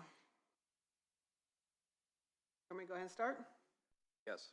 All right. So, under justice, we had a 1, 2, 3, 4, 5 actual requests. DeKalb Community Corrections requested funding for drug testing, and this is something we funded for multiple years. They go through that money fairly quickly. They requested $2,895. The coalition has approved an amount of $2,800. The Auburn PD requested $5,000. That is where they do their undercover drug buys with. That request, the recommendation is $4,900. DeKalb County Probation submitted requests for family court and addiction treatment court. And the requesters were $2,500 and $2,500 with a recommendation to fund family court at $2,500 and addiction treatment court at $2,300 for a total in that category of $12,500. Any questions on that category? Why was the recommendation, it's just for my own information, like community corrections and Auburn Police were having reductions on their request? I mean, it's not very much, but. The total for the category was $12,500. Oh, okay. So we needed to get those numbers so that they would Yep. equal. Makes perfect sense. Thank you. I would love to just give them everything. Pardon me? I'd love to just give them everything, but we had to What? No, get to the category totals. yeah. Other questions? All right, moving on to prevention. Again, we had $12,500 to spend. Part of the caveat with the way the statute reads is you cannot spend more in administration than you do in another category, period. You can spend less, but you can't spend more. So when you put in my cost of $1,000 a month and our cost for our PO box, we get right at that level, around that $1,250. It's just under $1,200, but it's like $12,200 and some dollars. So we need to make sure that we're spending every category to that limit. When we look through the grant request, we ended up with a total request of $12,000, which left us about $500 in excess, and we didn't want to reopen a category for $500. So we reviewed the grant requests that were there, had some discussions about those grant requests. DeKalb County Community Corrections Change Academy, which we look at this falls into the prevention category because of the kids they're working with, go through their dollars very quickly at the beginning of the year once they get those dollars. So the recommendation was actually to increase their request so that we can meet that, be at that $1,250 before we're done. So they actually requested $1,500, and the recommendation is that we fund them at $1,968. McMillan Center, again, they've got multiple programs that they're doing within our schools. The $4,968 was obviously an odd number. It doesn't anywhere near cover all of their cost. So the recommendation was to do the $5,000, which is the max that we will do from our grants. So that picked up the rest of that cost. DeKalb Central's $1,400 for the vape programming.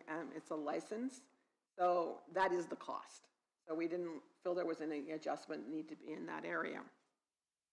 And then Refuge, which actually is going to be under New Hope, the $4,132 is the request that Courtney submitted, and it is all for materials for these programs for the youth and their families. And we didn't feel like we wanted to do anything different than what that request was. So that got us to the $12,500. Questions on that category? And then we get to treatment. Treatment is always the category that has way more requests and need than what we have money to spend. Always. Their total requests were $17,158. As I mentioned previously, we pulled out the inspiration one of $2,158 because it wasn't fundable. Barton House requested 5,000 with a recommendation to fund that 5,000. Serenity House requested 5,000, again, a recommendation to fund that 5,000. Northeastern Center requested 5,000 with a recommendation to fund the 2,500 to get us to 12,500. Questions about that category?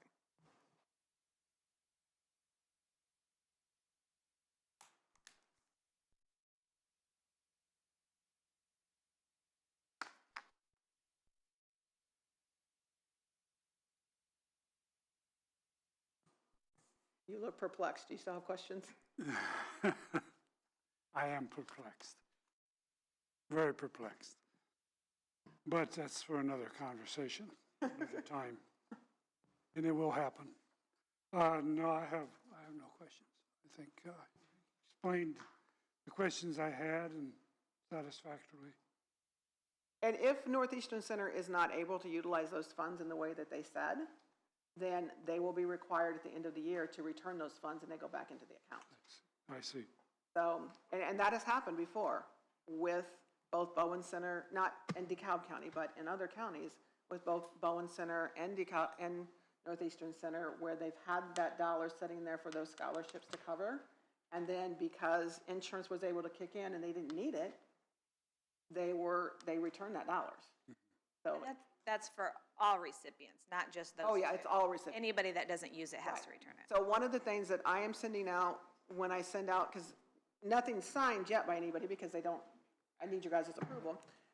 When I send out the letters for them, I'm also sending out a letter to Monarch and Inspiration, asking them to show me verification that their dollars have been spent. Because you haven't come, you haven't done any reporting, I don't know what you do with your money. So if they can't show me verification how their dollars were spent, then I will ask that those dollars be returned to the county. Go back into the drug-free fund, that's how it has to work.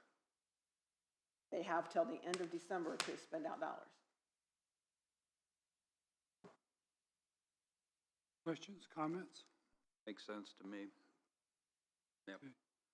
Do we need a motion and a second? And But we're just accepting the report as presented. You're approving all three categories in the amounts that was recommended from the Drug-Free DeKalb Board. Okay, thank you. I will so make that motion that we accept the three categories as presented. I'll second. motion and a second on the floor. Any additional comments? Comments from the public? All those in favor signify by saying aye. Aye. Aye, oppose, motion carries. Thank you. No, thank you. Susan, I will get the signed documents to you with the court commissioner's contract and our agreement, our memorandum of understanding. Okay. And get them paid out hopefully by the end of the year, but if not, 1st of January. All right. Because I know you only have like one more pay time, don't you? Well, the sooner you can get me everything, the sooner I can Process? possibly make magic happen. There you go.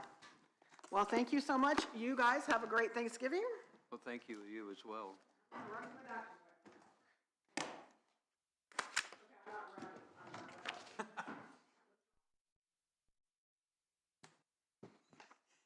Mr. Parker, you are up.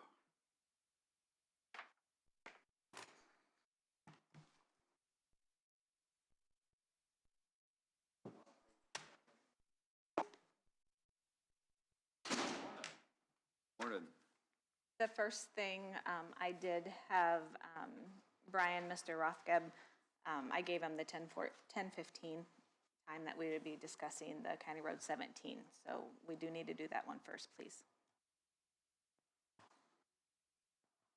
Mr. Brian Rothgeb? Mm-hmm. Yep.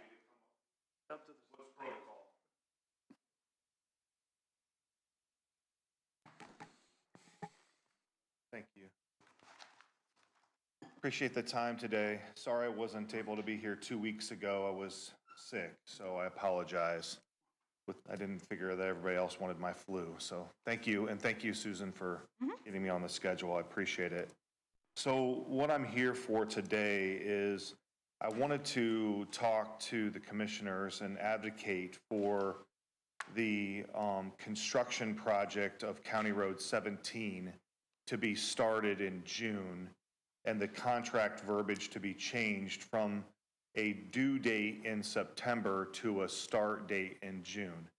The reason for this, a couple things, is first, I think that the project is very beneficial for Garrett Kaiser Butler School District because this allows for the new Rotondo Estates to be more attractive, and those houses will be anywhere between probably $800,000 to $1.5 million homes, which will add an increased amount of tax base to the county and to Garrett Kaiser Butler School District. Also, it allows for actually less restrictive verbiage in the contract because rather than a due date being set for September, it allows for an open start date, but a start date in June. And the reason why we're asking for that is we would just like to be at the beginning and the start, at the forefront of the construction season, rather than waiting until the end of the construction season. So again, that's why I'm here today. I wanted to talk to the commissioners about a slight change to the verbiage to the contract to start in June rather than an end date of September. What questions do you have for me? Questions? Can you give a little bit of a history of how long you've been working on this? Yeah, I've actually have started communicating with Mr. Hartman back in 21, back in March of 21. I was starting to look into the purchase of San Giovanni Estates and from Mike Westrick or Westrick LLC. He had offered, because I had talked to him previously about a lot in there, and he agreed to do a purchase agreement for the whole property. But I wanted to see about getting the road paved because I thought that that would make San Giovanni Estates more attractive. And Mr. Hartman and I had several conversations over time about what requirements I needed to hit in order for us to be able to have the road paved. We hit those requirements, I thought, to a very good standard, selling lots and then eventually building homes. And in fact, right now, we have 9 of the homes inside San Giovanni Estates of the 12 lots built on. And many of the homeowners would really like to have the road paved because they have really nice homes and it's a really nice subdivision without anything paved on the road. We then last year talked to Mr. Parker about paving the road for this year. So in 2024, spoke to him about getting on the schedule to actually have the road paved in 2024. Evidently, there was not funds enough available in 2025 for the road to be paved. So Mike Westrick, Mr. Westrick, offered to pay for a portion of the road. And then Mr. Parker put together numbers of what the material cost would be for the road to be paved, the county supplying the labor and the trucks and so forth to the equipment, with Mr. Westrick or Westrick LLC providing the dollars for the material. And an agreement was drafted, and everything looks good inside the agreement. Just the only thing that would like to change is to be priority within. And again, we think that this allows for both sides to become a little bit easier. It lessens the burden on the county side to have a due date of being done, and it allows for us to also have a start date early enough that we can say that we're looking to have a nice summer in order for construction to be done. So Is that detailed enough for you? I'm sorry. Yeah, I'm just trying to understand the timeline. Is you've been talking to Bill since 2021, 22? And Mr. Watson, too. Mr. Watson. And then, Ben, you were contacted last year or so about this, or have you been with that whole conversation, too? No, it's been brought up A couple of times? about having it done, yeah, but as far as planning to do it, I did originally plan to do it this year, but like you said, my funds, you guys are aware of that, I had to come back to you for more money. Not blaming anybody, I just want to let people that are just listening and paying attention that this has been something you've been working on for a while now. This isn't something that just came up. 4 years, yeah. Yeah, and to be clear, we did have conversations, no promises were ever made. I always committed to take it to Mr. Parker and see if it was doable. There was concerns about doing it too soon and having construction come in and tearing it up, especially where they turn into those drives. So it was kind of pushed off for that reason. And, but yeah, I think, I don't know, it's what,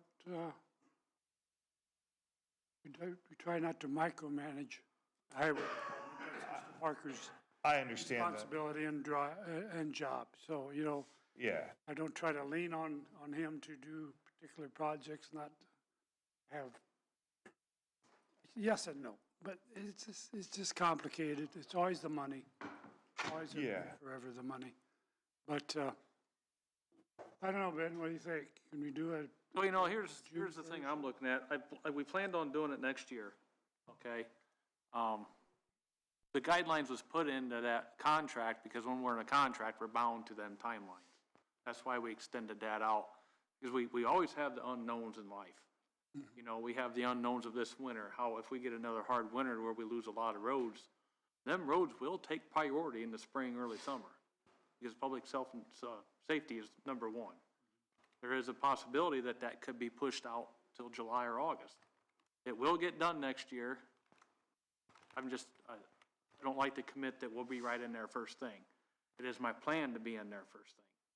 But there again, I can't control Mother Nature, and when I have 705 miles of road, there's a lot of possibilities of things happening that might take precedence. We will get it done next year if they want to sign the contract and contribute the funds. I plan on getting a stone laid first. If everything works out right, we will start on it early. But my concern to commit of that is the unknowns. So that's my concern. What start date would you be comfortable with? We'll start as soon as we can, Bill. I mean, if everything goes fine and we get the right weather, we'll start on it as soon as we can. Could be May. Could be May, yes. If we get an early spring, we could even start hauling stone in April.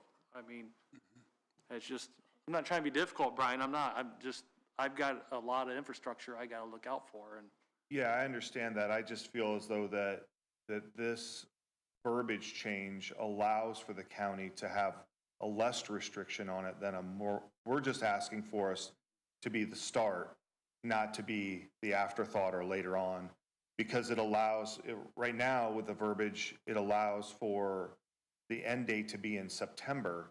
Well, that's actually putting more of a restriction on yourself and others, the county, than it is to have an open end date and a start date being set more in stone rather than an end date. That's all. I felt like that's an opportunity we felt like that was an opportunity for us to help each other out. It doesn't restrict you on the backside, but it also gets us started earlier at the front side.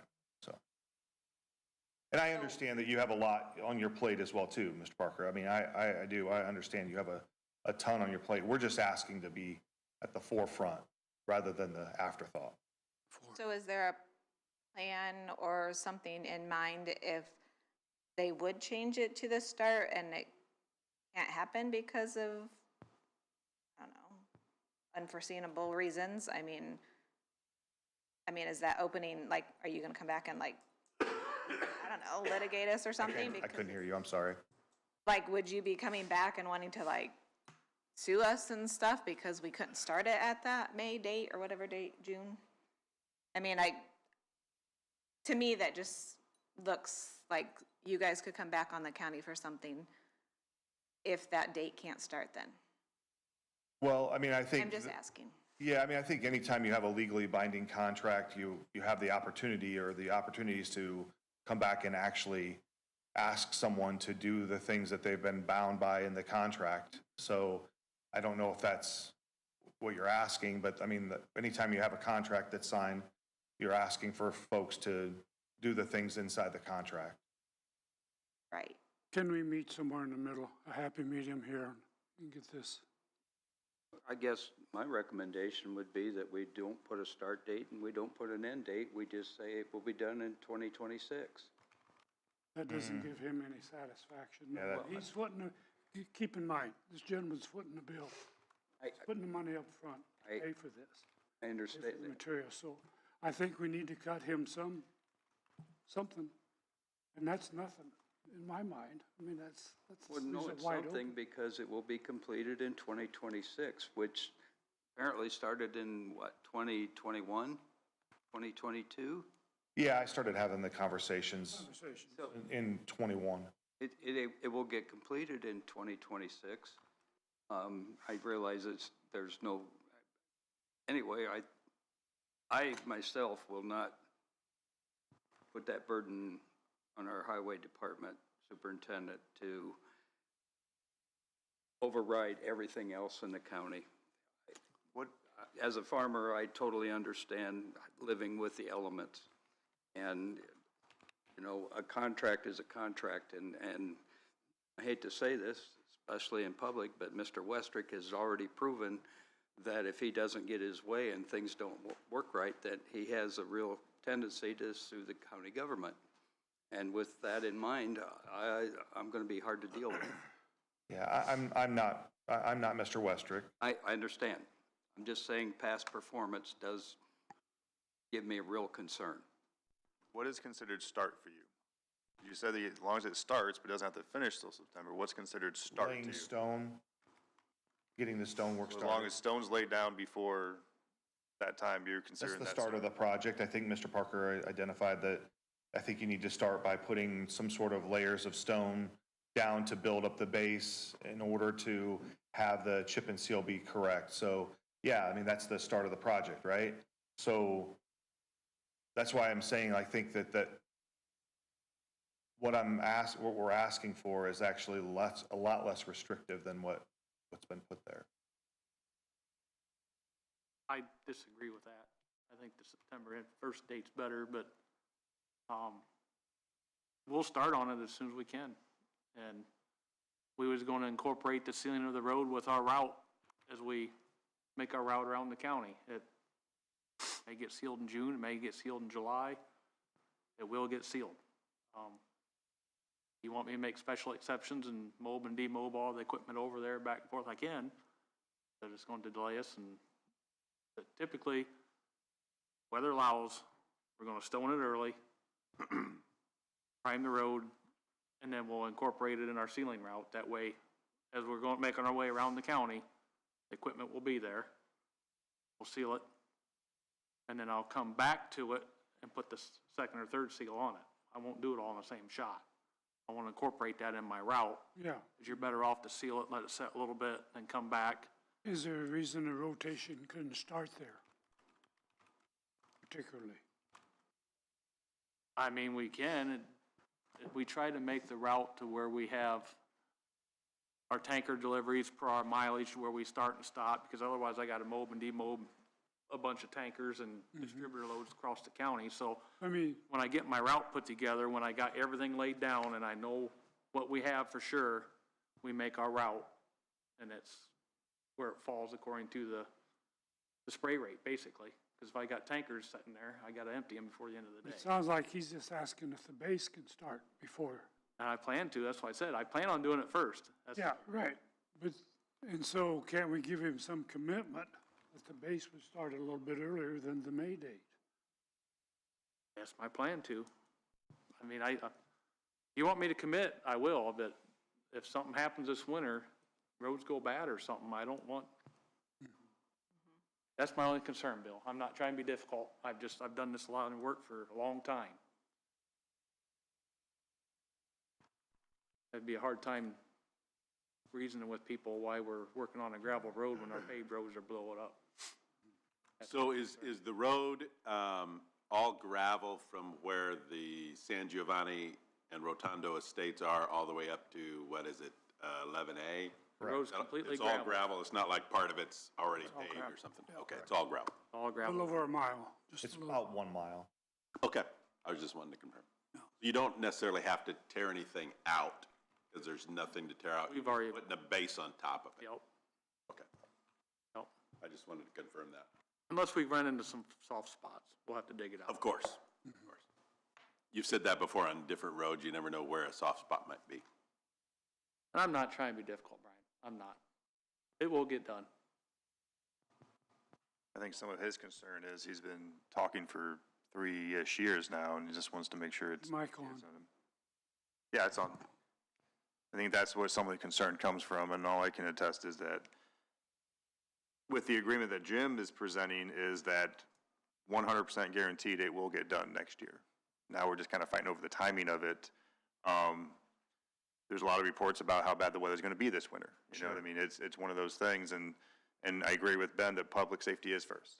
Oh, it I is. also wanna make sure that you get your road done. I mean, if you're going to pay a big chunk of this, that should be being taken care of, and I kind of unfortunate it hasn't happened in the past and getting taken care of, and I'm not blaming anybody for it, I'm not blaming Ben or anybody like that, I'm just saying, now that we're hit this point, that I think, I kind of agree with Jim on if we make a guarantee that it will be done next year, like the contract says, it will be done next year, and put some faith in us that Ben will be the first one to do it, because I want to see this get done, personally.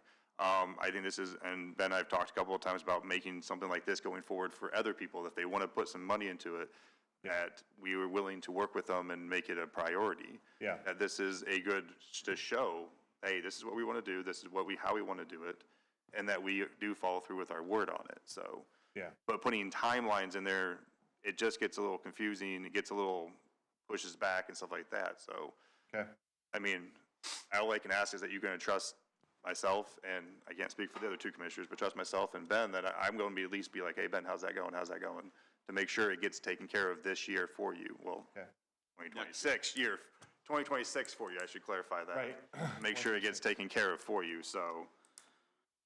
Well, I appreciate the time today. It sounds like I haven't changed any minds, but I do appreciate the time. I appreciate the giving me like 17 minutes of your time. But, yeah, thank you.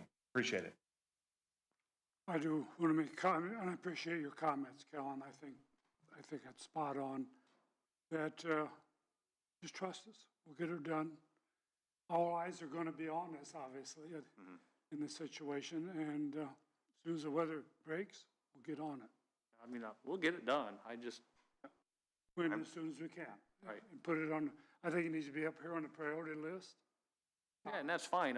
My concern is It's what, what I get into. it's weather and the road conditions. Yep. What contract do we have right now? I think it's the one that says be done by September is the current version. But he had to pay by May 1st. Something like that, yeah. You are able to pay by May 1st? Because I'm willing to make the motion now to prove that we're gonna get this done for you next year. I just wanna make sure that you're good on your end on the payment. Oh, yeah, Mr. Wexler has said he would commit to making the payment. But again, the contract already says that. I mean, we were looking for a change of Change of verbiage. the contracts, but A change of the verbiage to a start date in June. So that piece of it currently says that the county agrees to perform the work and provide the labor and equipment for the work by September 1st. So long as Westrick completed its payment by May 1st. Oh, yeah, and he would. yeah. And we've already made the motion on that one and sent to him, correct? Okay. Yes, it was I already- wanna clarify that. Yeah, I'm that's looking why at the it's one that separate. you sent, and I wanna make sure that we have apples to apples here. So, That motion, we just don't have the motion on the full agreement. They never voted on the full agreement, just on that term of when it would start and stuff. Right, we don't have signatures or anything on this. and that's why I kinda thought that we haven't had an actual agreement yet. No, just the draft verbiage or draft of the contract. So nothing's been, Nothing's been I know signed. typically you sign it and send it to us, but I'm willing Correct. to make a motion now to sign it, send it to them as a sign of trust that, hey, this is what we're willing to do for you, get it done. That's up to you. So you're signing, you're saying. I'm gonna make the to sign it motion, first? I have to make a motion, the other two have to agree with me. I make the motion that the contract, is it signed by Agreement Bill? with Westrick LLC. Westwick will be signed by Is it Bill, I think? Is it Bill or all three of us? Everybody. Oh, it's everybody? Are the commissioners to send to Mr. Westrick with the agreed upon language? Which is the September end date or with? September end date, yeah. Okay. I will second that motion. A motion and second on the floor. Additional comments from the public? All those in favor signify by saying aye. Aye. Aye, opposed? Motion carries. So then that means we'll sign that contract and then it's in your guys' court at that point, so, and then that way you can sign it, get paid, we can get this taken care of for you next year. I'll pass the word along, okay? Okay. I appreciate it. Thank Thanks you. again for your time. Sorry, I didn't mean to walk away. I didn't know what protocol was. Oh, no, you're all good. We're all Fine. good. Thank you, sir. Thank you. Thank you, Brian. Okay, Mr. Parker. Okay, so what I have today for you guys is our annual highway department bids for year 2026 that I sent you guys last week. So that's ready to be out for advertisement. Bids will be due here December 22nd by 10 a.m. and be open approximately 10:30 a.m. same day. Be for calendar year 2026 from January 15, 2026 to January 15th, 2027. It'll be for all three commissioners to sign.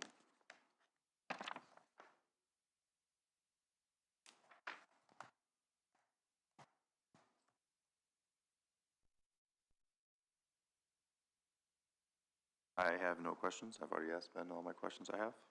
So I'm good. Seems pretty clear to me. We do it every year Yeah. for all of our materials. Yeah. Motion? So move to accept that contract as presented. I'll second. A motion and second on the floor. Additional comments? Comments from the public? All those in favor signify by saying aye. Aye. Aye. Aye, opposed? Motion carries.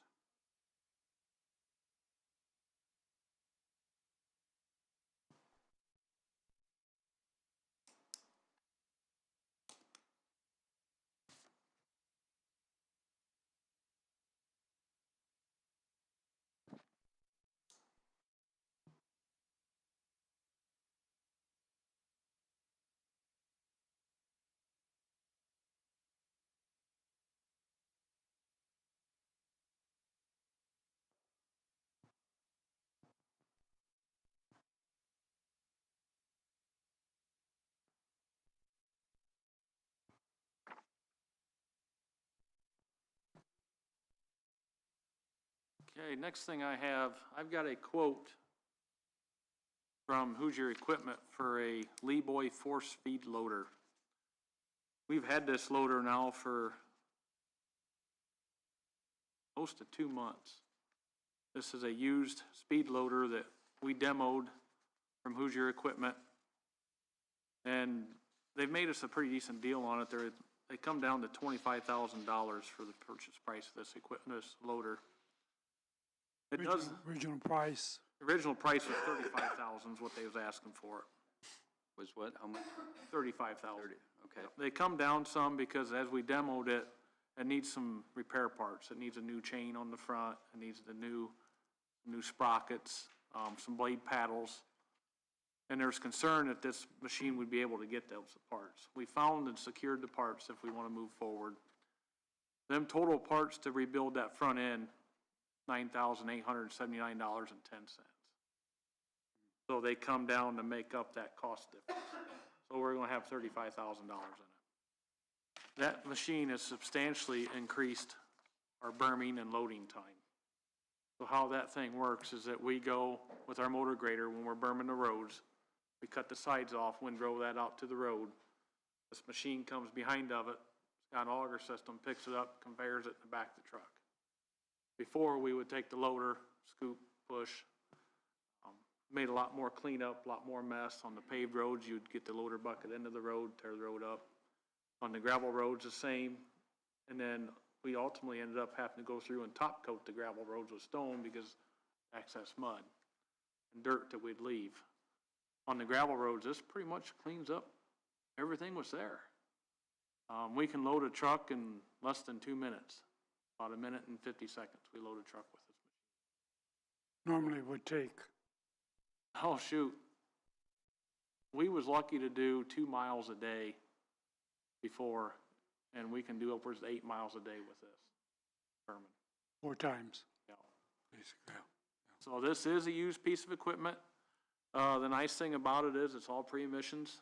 It's been blasted, it's been painted. It runs good, everything operates well on it, other than it needs some new front end parts. And that's why they've agreed to come down on the price. This would be a cheap investment to speed up our production, and it will save on a lot of wear and tear on the loader, the trucks. Typically, we'll take the trucks and angle back in the roads, them tandems and all that, sliding the tires and everything. It will save on the equipment, speed up production, and I would like to move forward with that purchase, if you guys still agree. I've got the money for it. I'm able to proceed if you guys agree. So here's the price on it, and then the price I got on the parts. I had to add, they only had 1 for the paddle, and there's actually needs 10. That's why I changed the price at the bottom. They just quoted the 1 because it's just showing that they could get it. But there's 10 of them paddles on that chain. So it'd be $9,800 to buy those. And they're available, but they're getting slimmer and slimmer. But that chain and auger assembly should last the life of that machine because it's been on there. It's got just over 2,000 hours on it now. Comments or motion? Would so move it, allow our superintendent to purchase the machine as presented. A motion and a second on the floor. Additional comments? Comments from the public? All those in favor signify by saying aye. Aye. Aye, opposed, motion carries. Is John Henry somewhere on this? You can sign the bottom of that Hoosier one if you want, Bill. There's not really a spot for it, but Just me? yeah, if you don't mind, just sign both of them, then that'd be fine. Okay.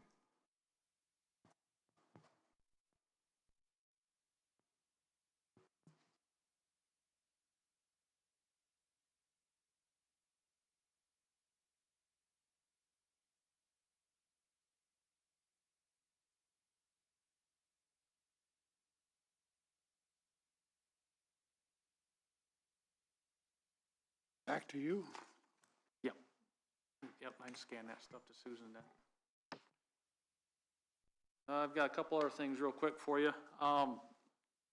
We've been rearranging the barn down there, and I'd like to see about some permission to sell some equipment.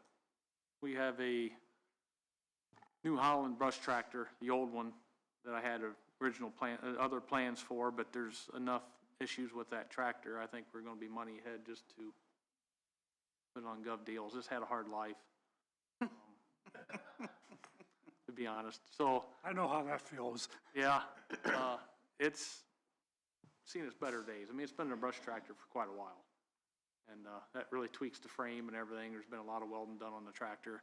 I originally wanted to put that on our boom mower, or not boom mower, our batwing mower, the mow the bigger roadside, since the tractor was paid for. I wanted to pull all that off and do it, but the tractor has enough other issues with it. I think we'd just be money off better head just to get rid of it as a complete unit. I have that. We have an old air compressor, trailer mounted air compressor that we haven't used since I've been there. We have 2 generators. One of them is mounted on a little trailer that was originally set up to run the old highway unit. Was never set up to run it. And then there's a smaller one that's on a metal crate just sitting there. I don't even know where they come from. And then I've got an old Bobcat box sweeper. And there's something else. Dusty had a brake lathe that was in the shop that haven't used, and we're not gonna use that no more. It won't work on the big trucks, and everything's so much within the tolerances now, you can't hardly turn them anymore anyway. What is it? The brake lathe. Oh.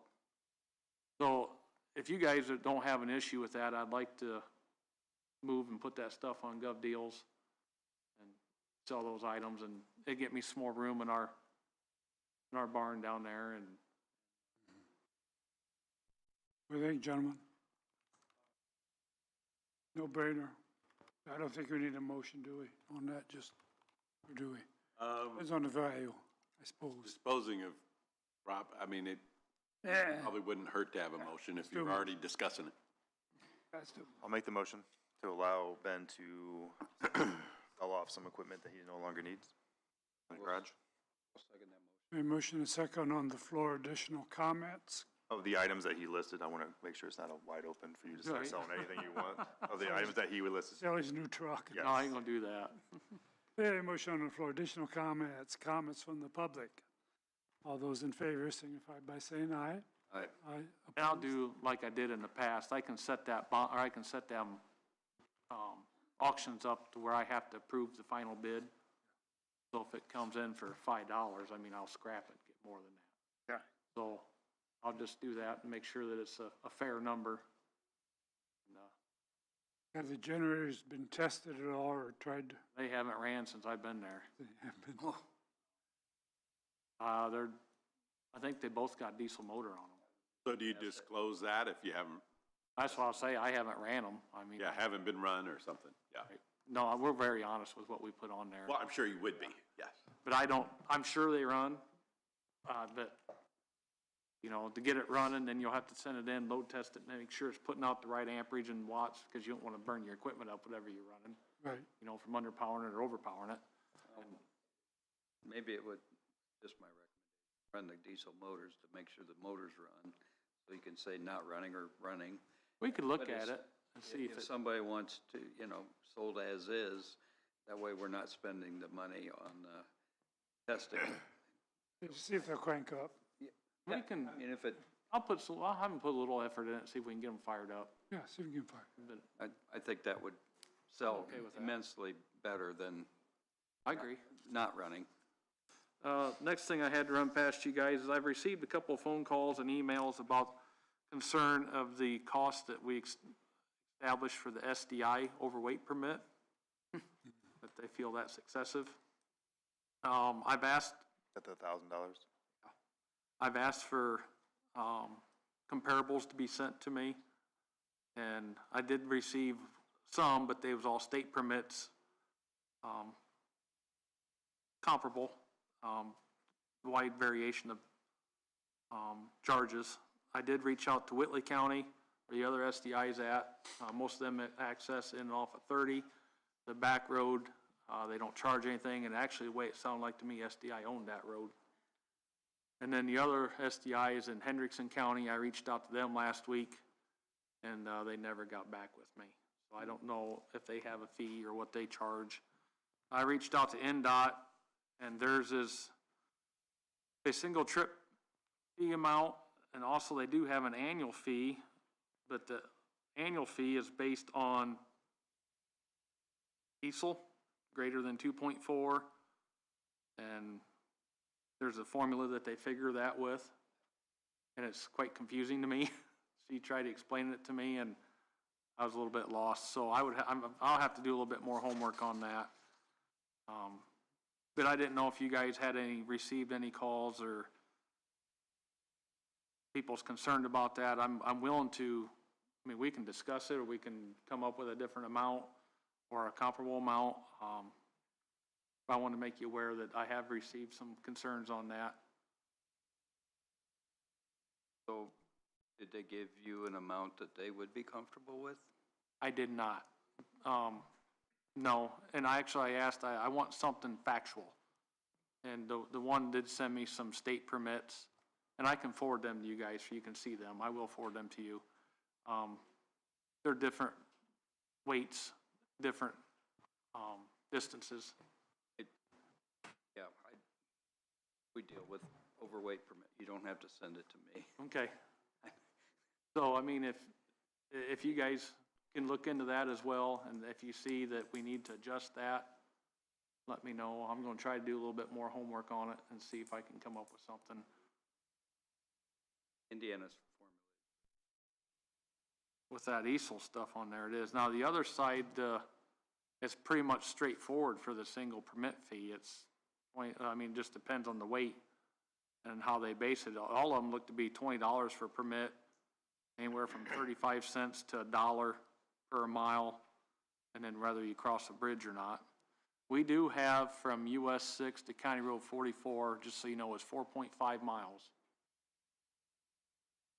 4.5. Yep, That's what I was guessing the other day. two bridges Bridges. they're crossing, That's for a single trip. yes, One way. one way.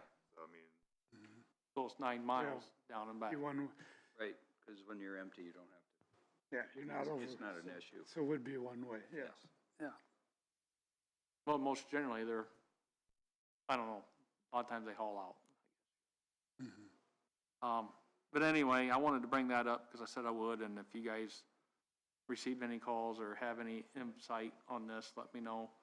I know Andrew's working on the ordinance, the verbiage, and the amounts are easy to amend. So it really don't change much in the ordinance other than the amount. So if you guys can let me know, I will try to do a little more digging and see if I can find something else. And, like I told the people on the phone, I want to be fair with it. I mean, we're not out to rob nobody, but But at some point, we got to charge. I mean, we haven't charged since I've been here 10 years. So, I mean, they haven't paid for any of that. So, And we still don't know how many trips a particular truck might make under that yearly. you don't, no, because, you know, you think about it, we figured $1,000 right now. So if you divide that 52, that's $19.23 a trip. If they did one trip a week. One trip a week. how much? $19.23. They did one trip a week off of the $1,000. So then if you divide that, be what, 104? It'd be $9.61 a week if they did 2 trips a week. So I mean, the initial sense of it seems really high, but then when you break it down, less than $100 yeah, I don't know, $1,000 is less than $100 a month. I mean, and that's what I've told these people. I know it's sticker shock, and it may be totally out of line. I'm just saying, when I look at those numbers, and I look at the wear and the maintenance of the road for heavy equipment, and overweight equipment, I don't know what a fair cost is. I just don't. I was also told that our 134,000 pound permit is not relevant to what they're running out there now, that they're only running 120.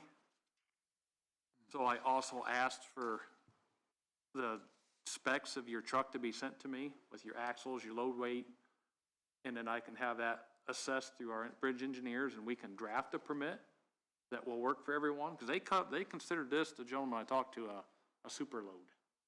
It's 134,000. And he also made the comment to me, he's running 120, he's never gotten a permit in his life for out there. So, I mean, anything over 80,000, you're supposed to have a permit. Absolutely. And we're probably still gonna have it even with this. So, just letting you know what I'm hearing and where I'm at with it. So, Well, again, depending on the axles. Yep. That's the big one. yep, with the bridges especially. Yep. The bridges is the main concern of why we gotta, and that's why this was drafted originally. This went through the bridge engineers for that. Somewhere they got this, was recommended by someone out there what they're gonna be hauling. So, but I'm willing to draft one, but I gotta have something to draft it off of. Sure. And nobody's yet sent me that. I don't know if I could reach out, maybe you can reach out to SDI and ask them but see, they're all contracted out to the trucking companies. I don't think SDI really owns anything. No, but on the same token, if I understand the Indiana law correctly, if I have an overweight truck and it pulls out of SDI and I'm overweight, not only does the trucking company get that fine, but SDI gets that fine too. So, and I mean, it doesn't matter, any business other than agriculture. Right. Other than agriculture. Both entities. So when I'm hauling seed, I have to make sure I'm under 80,000 with a van trailer, because if I get caught and if I was overweight, I would get a fine and the seed company would get a fine because they allowed me to pull out of there. And the local elevator, I may reach out, yeah, see if I can get some info, because it would be nice while we're doing this to incorporate that and draft it, if it will work for everybody. And then try to keep everybody as compliant, and hopefully they'll follow the local law and get a permit. Just last thing, I'm sorry, Jim, do you have? no, I just said thank you. Oh, you're welcome. Is that, I sent you guys, and Susan should have it, the acknowledgement for the surf internet bond increasement. So I have to ask, were they unhappy when they heard what we decided, or? Not real, they actually talked to Mark, they did not talk to me about coming before the board and asking not to have to remove all that conduit in the ground, and Mark kinda told him, I think it'd be a waste of your time. So, that they may request to come up and see you guys yet, I mean, it's up to them, but, that's the only thing I heard. The bond was no issue in the email I received back. The guy was at a training, so it took him a little bit to get the email, but once he got it right back to me. I forwarded it on to Andrew and Susan, and Sounds like they have their bonds set up to make it fairly easy for them to, to get. yeah, the way they got that rider set up, yeah. That's different. You normally don't see them like that, but I sent it off to Andrew. I don't, never seen one with a rider like that, so. That's the Westrick one, Oh, just for signature. Sign, But, sign it, yeah, New Kellen. that's all I have for you guys. Okay, Ben. Anybody else have anything for me? So we need to at least acknowledge receipt of this rider to the surf internet bond, changing the amount from 10,000 to 100,000. Make a motion to accept that bond, yes. I would. well, second it. A motion and a second on the floor. Additional comments? Comments from the public? All those in favor signify by saying aye. Aye. Aye, opposed? Motion carries. But they've been doing real good as far as communicating and working. They've got a lot of the lines rebored, moving their boxes back. So they've been working on it. They've got a lot of permits that they're wanting to submit yet, and I'm not, I haven't accepted anymore, so, until this is resolved. Right. Okay, thanks, That's it. everybody. All done? Thank you. Okay.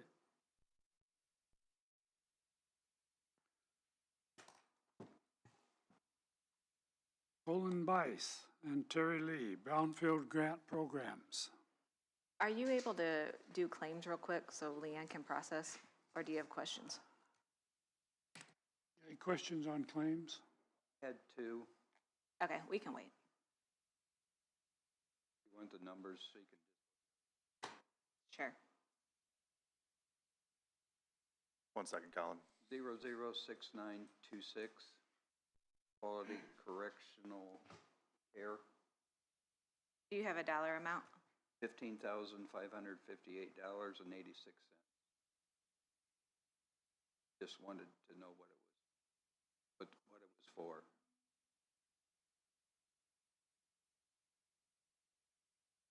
What'd you say, 10?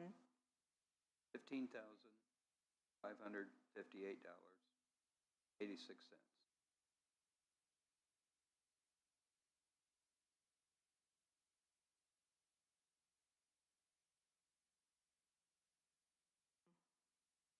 Normally that is the nurses, the medical staff at the jail. You said quality? Yep. Yeah. Quality Correctional Care. Jail, isn't it? That is, yeah, that is the monthly inmate medical fees, the nurses and medical personnel that work at the jail. Is that a standard contract? Yeah. I mean, it's that much every month? Yeah, like the monthly is 14,142, then there was a few supplies that had to be purchased, and then there happened to be an inmate that they had to go take care of at the hospital, so that's a different. Welcome to the world of crime. Yeah. What was the other one? It was travel for education with, it's 006968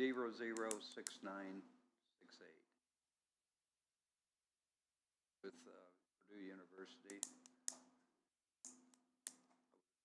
Training would have been through Purdue. And I guess my question real quick is, why is the county paying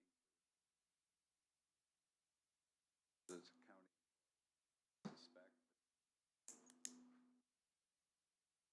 Their mileage, I think it's in the agreement that we have to pay for that. So it's just a mileage? Yeah, it's just mileage for a couple meetings that she had. Yeah. Thank you. Yep. Motion to approve claims. So move to accept as presented. Second. A motion to, and a second to approve claims. Additional comments? Comments from the public? All those in favor signify by saying aye. Aye. Aye, opposed. Motion carries. Okay, now Colin Terry Lee. Come on up. Sorry about the late go here. Nope, all good. Hey, Colin Bice, DeKalb County Economic Development.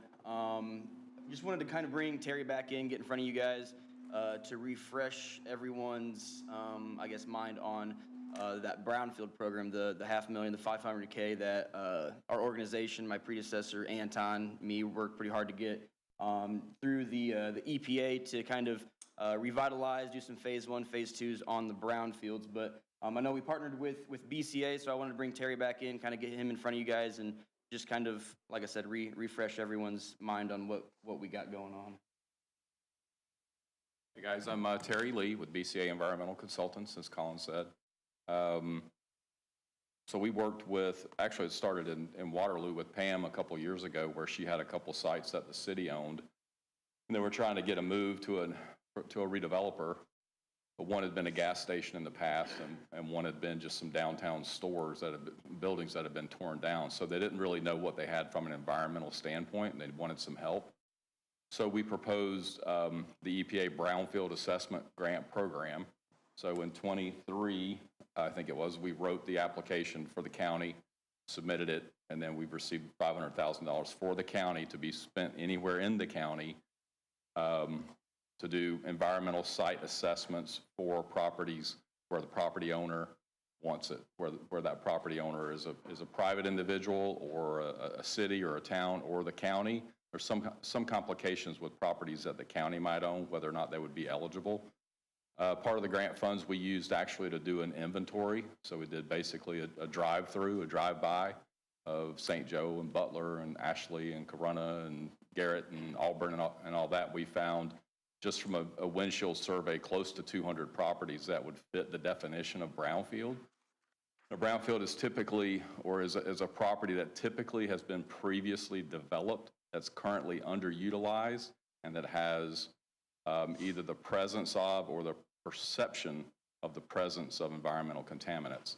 So it's kind of a broad spectrum. So you can think about your old gas stations, your old car repair shops, your old manufacturing facilities, the old hospital, schools, that concrete slab that fills the corner in your community. Nobody even remembers what was there, just a concrete slab now.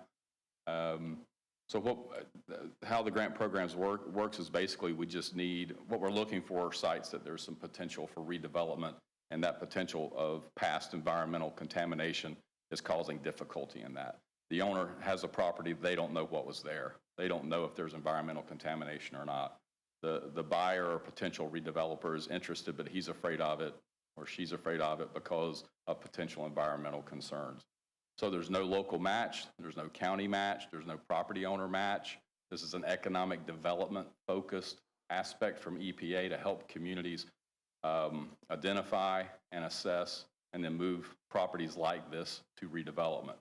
So, think of your gas stations, think of your old dry cleaners, think of your old car repair facilities, your downtown buildings that may be vacant, those concrete slabs, other properties that I mentioned.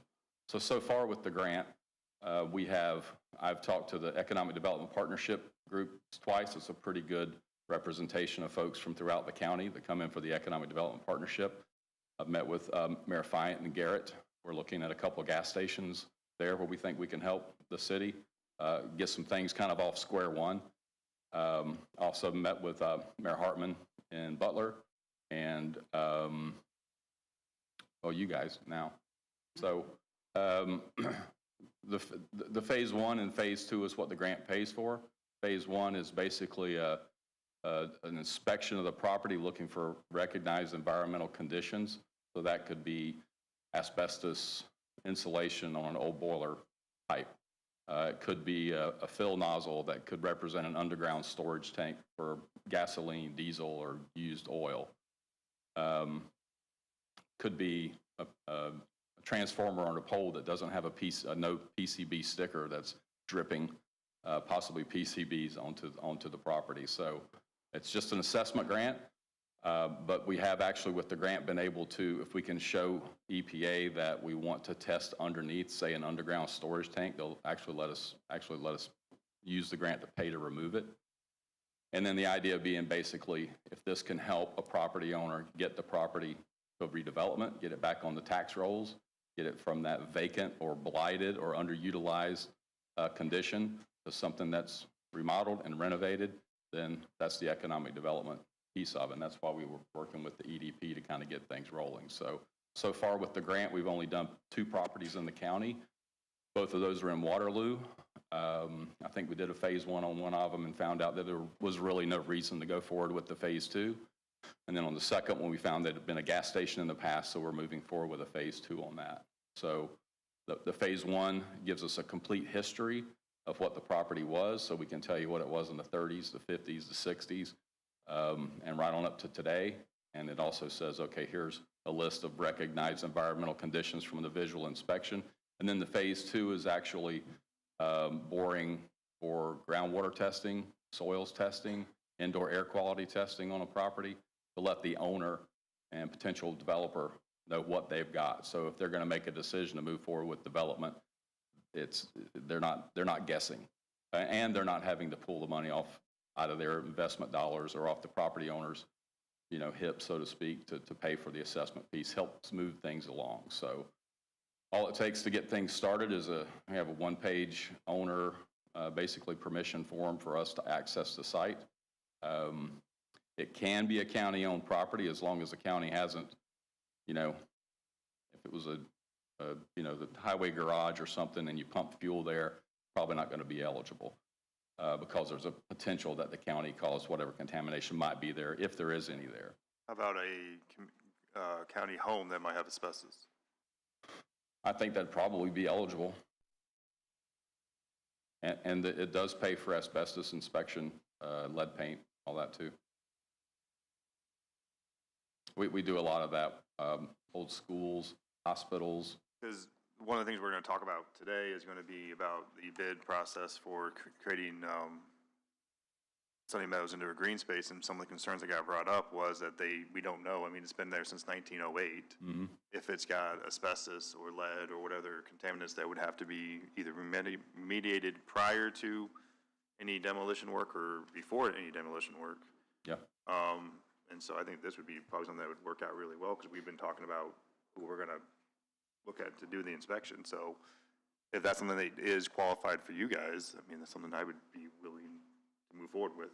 You said if there was a chance that the county caused the contamination, like if they had their own gas tank there or something, but it's Sunny Meadows, that's not necessarily that way. Well, they have a gas tank on the other side by the farm area, but we're looking more at the building itself with. Right, like on the other side of the road, or? Yeah, it's on the other side of the road, but it's all the same property. Right. And it's not utilized, and it's above ground, it's above ground gas tank anyways. Right. How did the county acquire the property? 1908. Oh, okay. So, and the county built the building on it to house, it was the county home. Right, okay. Or is still the county home. Still is, yeah. So that's where I thought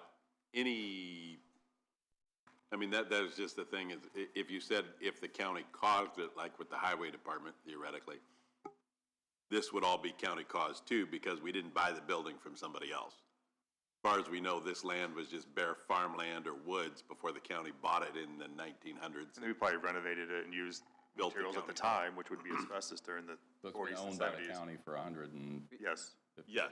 Phase 2 would allow us to have available funds to help clean that up, correct? Well, the phase 2 would be that more in-depth actual assessment of what you got. So if there's an above-ground storage tank or something, we could test actually around that to see if there's anything in the groundwater. Okay. What you would be concerned about if you're looking at possible redevelopment for residential. You're going to look at possible redevelopment for a green space. It may not matter. You may want to know, because if you're moving soils around, you want to know if they're tainted with oil or gasoline or diesel. And for the asbestos, before we do anything that might make it friable, you'd want to test for that. But I'm just saying, if the county causes it, would be the issue. I think since the county built the building, anything in there, the county would technically cause under that definition. So isn't there a phase 3 and phase 4 where EPA would have additional funding to help alleviate the problem? There are a couple of programs in Indiana, POSI for underground storage tank removal. Yeah. And then excess liability fund for hazardous substances versus petroleum substances. So there are more state funds probably readily available. There's a multi-purpose grant from EPA that if you have a specific site and it's worth pursuing the grant, where EPA can come in with dollars for the actual cleanup. On that home, if we have, what we need to submit a site to EPA for eligibility determination is just that signed access form, which I'm sure Susan has. We've kicked that around back and forth, or I could get directly to you again, and we can submit it and see if EPA will declare it eligible or not. If it's eligible, it could save you tens of thousands of dollars just in the assessment piece before you even get to the remediation. I'm willing to make that motion, have you sign it and see if we are eligible or not. That makes sense to try. Yeah. So, did you have that document correct? Somewhere in your millions of emails? I can send it to you, Susan. I'd make the motion to let Bill or the president sign the application for Access, it's an access agreement. basically. access agreement Access to the for property. Sunny Meadows. Motion second on the floor. Additional comments? Comments from the public? All those in favor signify by saying aye. Aye. Aye, opposed? Motion carries. I do want to make one comment for anybody that's watching. We do not know if we have asbestos in there or not. We just know that the building was there from 1940s to about, 1974 is when asbestos would stop being used? A little bit later than that, but yeah. Something in the 70s. Yeah. So we're just taking the preliminary just to make sure. We don't know, since the building's been there since 1908, so. And it can go up to 1%, I think I read. If it's not more than 1%, it's not. Yeah, but we don't know what we have in there. It'd be around stuff like that, so. I would think lead paint would be more of an issue than, maybe, Could be, yeah. Could be. who knows? Yeah. Who knows? So if you're, aside from that side, if you're going forward with any kind of acquisition, whether it's voluntary or involuntary, it's always good due diligence to get that phase 1 done first. It can kind of draw a line in terms of liability for past, you're protecting yourself by assessing exactly what's there at the time you acquire it.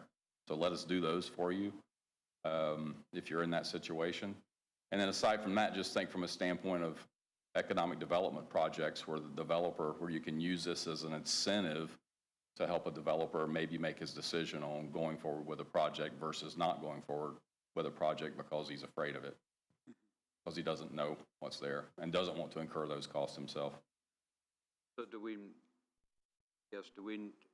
need to make a motion, or should we wait?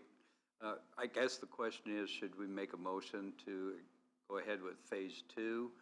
Or, because phase 1 is basically, if I understand correctly, just driving by the property and saying, yeah, it looks like an issue. Well, the phase 1 is actually going inside the building. Okay. And Yeah. Okay.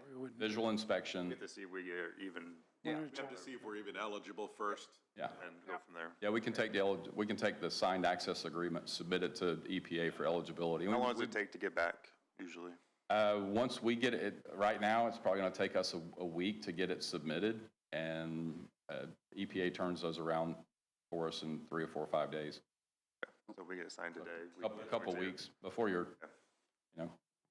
We have another January meeting in meetings 2 anyway. more weeks, so I didn't know if it'd be before that one or the next one. We can try.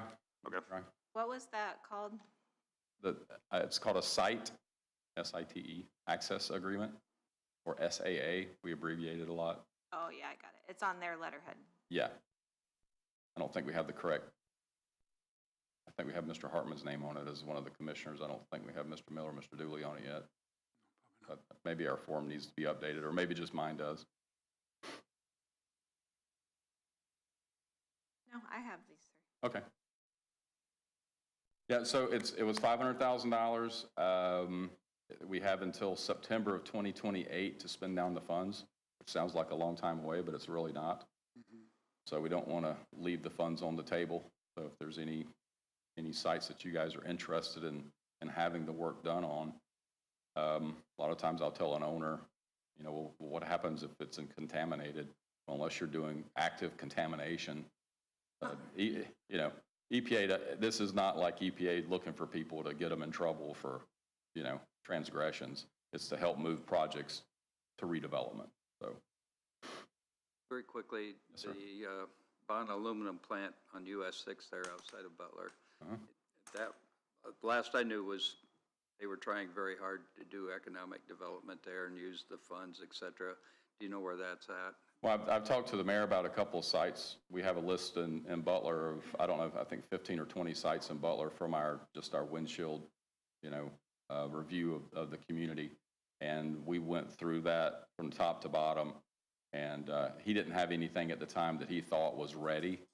Okay. But I've been in touch with the mayor there about their sites, including that one. Okay. Thank you for bringing that up. Thank you. Sir, anything else? That's it. I got up at 5 o'clock this morning because I thought I had to be here at 8:30. Then I saw Susan's email telling me not to get here until 10:45, and I had time for breakfast, so that was nice. Okay. Thank you guys for having me, and I'll be back sometime next year to just kind of give an update of how things are going. But thank you all very much. Thank you. Thank you, sir. Yes, sir. Okay. We can move on in payroll, I do believe. I'll make a motion to accept payroll. Second. Motion and second in payroll, additional comments? All those in favor signify by saying aye. Aye. Aye, opposed. Minutes, chance to read the minutes? I would so move to accept the minutes as presented. I'll second. Motion and second on the minutes, additional comments? All those in favor signify by saying aye. Aye. Aye, opposed. Minutes are approved. Miscellaneous topic, excuse me, losing my voice too. Ordinance 2025-0-7-DCC 16-7-2, public nuisance ordinance, first reading. Yes. Do you have any? Yeah, I guess. We've had this a few times and we just haven't done the first reading on it yet. I didn't see the changes that we had made in there. I thought we made some changes on vehicle registration and who could submit a, what do you want to I call don't it? have the one that you emailed to him, Susan, but it should be the clean copy. It's a copy read in the email and didn't have the changes that we had suggested.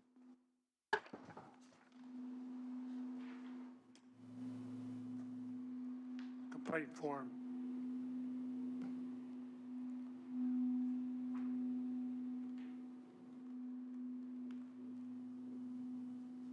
This is the one that you sent him, Susan? That's the one that you gave me that was clean copy. It said clean copy and then I just changed took the Daryl, the cruise name out of it. Yeah, that should have all been out of there anyway. Well, dang it. I wonder if I sent you the wrong I one. don't know. There was a million versions going around, but I didn't have any without the Daryl part in it. I'm not sure about his. Okay, well, we'll have to bring it back. Sorry. My bad. I assume, my bad. I'm gonna you blame have- Susan, though. It's all right. I know, I'm just kidding. You can blame me. No, the one I have has the yellow highlights. You That don't they want had that one, but- prior. Yeah. But if the one that was advertised isn't the correct one, I'll get you the correct one. We'll just come back in December. Well, nothing's advertised. Oh, true. It doesn't advertise until after. So the prior one is what they had. Yeah, but to be transparent, we'll just get you a new copy and have it go in December 8th. Or if you want to wait till January, we're in no hurry for it. But it's up to you. It's up to them. It's not up to me. I don't know it's up I don't to know what them. your schedule's like for December. I mean, You don't know how packed getting into the end of the year, and there's a lot of stuff you got going, so. It doesn't matter. Okay, we'll just bring it back in December. You just Sorry. let me know. It should be fine. Yeah, we'll shoot for that. Okay, here. This is. One that you have? So that's just a nice copy of the other one that you have without the red. Well, the one you have printed here. It's the same one.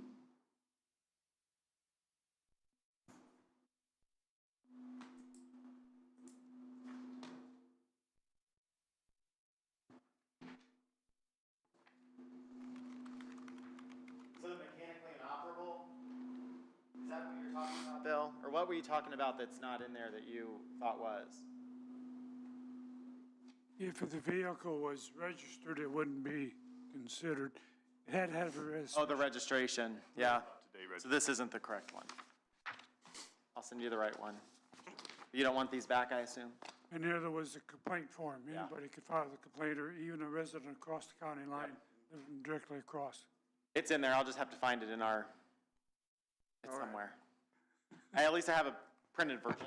Okay. I'm gonna get rid of everything that I have. Yeah, get rid of it. I'll just send you and Jody a clean copy this week. Okay. Okay, moving on. Oh, Celerix Steel Benefit Client Service Agreement. Hey, Bill, we go over the, what I guys handed you, because I have Ben here to answer some questions. So sure. that way he can get him back to work. Come on up. Absolutely, absolutely. he is working. I've been sloughing off. After the last meeting, you guys wanted me to go get some quotes. I set up a bid. Ben and I and Andrew have been working on this. Ben gave me this morning. Not on him, I didn't get to him until Thursday, Friday, and he was off on Friday and stuff like that. So I think Susan printed it off, didn't you? I just sent that I gave it to everybody. to Andrew and you. Yes. So there's one change. What he had with it is, yeah, on that one. Okay. On the second page, on that, Andrew, did you see that line that he added? Where? On the second page, underneath the project description, underneath DeKalb County will have building checked and any asbestos moved prior to demo. Underneath that, which you guys don't have, and I'll get you a copy of it, he wrote, you guys, Oops, sorry. he'll hand it over to you. I sent that. He to added you. just one more line to it, so Andrew, if you want to look at it, make sure you're happy with that line. Sure, sure. Yeah, I sent that about 9 o'clock this morning to you, Andrew. Okay, so page 2 should be an email from you. Came across about 9. Yeah, I did one Saturday for you, then Andrew responded, wanted another verbiage in there, so I added that. Yeah. The only thing that's different from your guys is that last line. And that was more for what Andrew wanted to add in there. It was more kind of a legal description than anything else, so.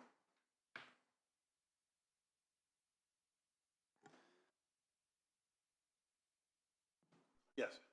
Did you send it to me? Yes. It seems like, You want me to send it to you? I do Well, have that. if you too, want it yeah. signed. I have that. I have it up on my, thanks. Says DeKalb County is unaware of any underground tanks or hazardous materials. I mean, is that true? Okay. Thank you. If contractor comes across any of these items, the contractor is not to hold lost time to DeKalb County and to work with DeKalb County to rectify the foundation. All right. So as Andrew looks over that real quick, give him a second here. Just added that. A lot of this is Ben, on this, previous from his, basically from his other bids that he does for roads, bridges, everything else, correct? Well, But this page is really the only page that's really, no, there's, hold on. this is something I haven't put together before. So I did make sure we got all the bid forms in here, our non-discriminationals, our Form 96, added into your invitation to bid. On the front page, I got your bids to be due on December 22nd by 10 a.m. and bid opening around 10:30. Your advertisement dates at the bottom right. All the proper stuff on The that. next page, I've got the Sunny Meadows Building Removal Project description. So I come up with what Kellen asked me to put in here as far as description of the project. And we'll go over And that, on we'll the- go over that in a second. On the general specifications, I went through just from what I would thought should be in there as far as liability and what needs to be done as far as backfill, haul material away. DeKalb County has the right to reserve or reject all bids. Right, that's an important one to have in for any bid. Pre-bid site visit will be allowed and must be scheduled with Kellen Dooley. I put in there, contractors shall have work completed by May 1st, 2026. And contractor must indemnify? the county- Indemnify, I can never say that right. The county from any claims made against the county due to their work. That's on that item 14 Andrew asked me to add. I wonder if we could also add in something about, so it's important that they indemnify. We could also require them to carry like $1 million general liability policy with DeKalb County as an additionally named insured. The insurance was in there somewhere. That's typically a requirement, yes. Yeah, it's, yeah, they show some kind of insurance they have to Yeah, have. that should be under instruction to bidders. Okay, good. Maybe that's what I was thinking, is that it's already in there, I don't know. So I got a bid bond of 10% and a performance bond of 125%. Each contractor must maintain general liability insurance at least the amount of $1 million for each occurrence and at least $2 million for the general aggregate. Good, it's already in there. Yep. I did have some question about that new paragraph that you added at the very end of the project descriptions. Yes. So I understand that, that the county's not aware of any underground tanks or hazardous materials. If the contractor comes across the items, okay, they're not supposed to hold lost time to DeKalb County to work with the county to rectify the found issue. I don't know if contractors will have a problem with the not hold lost time to DeKalb County. Because unknown factors can cause delays, and then that requires a change order, which then you have to have a negotiation and say, okay, it's gonna take an extra week for you to take this tank out before you destroy the rest of the I building. put that verbiage in there as far as if, whatever it is, if we have to pull them off and bring someone in to do cleaning or something. right. Now, I do expect to get a change order to do any additional work. I just, it's unknown. Did you mean that you're not holding the time lost against the contractor? I don't want the contractor to hold, if there's a spill, say there's a tank there and there's hazardous materials in there. Right. And it erupts. Right. We gotta have ERS or somebody come in and clean it up, it takes a month. Right. I didn't want them to hold us for lost time.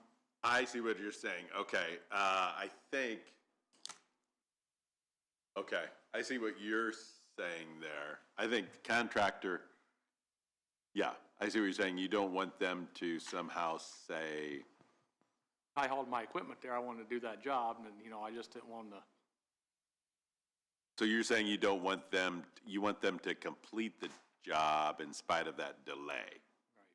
I just didn't want them to charge us any liquidated damages, saying, oh, I lost time there. And Okay, okay. due to the unknown. And that can be changed. I just thought, I was trying to think of the smarter way to word that. Yeah, it comes to, it's not hold lost time. See, is not to, And this was maybe sent, it would be not to charge the county for any costs due to extended time to rectify those issues, or something like that. I think that's what you're trying to say. right. And that was sent to you guys in Word. You can make that amendment here, and if you guys want to proceed with this, it's up to you. I just tried to put something together for you, you had something to go off of.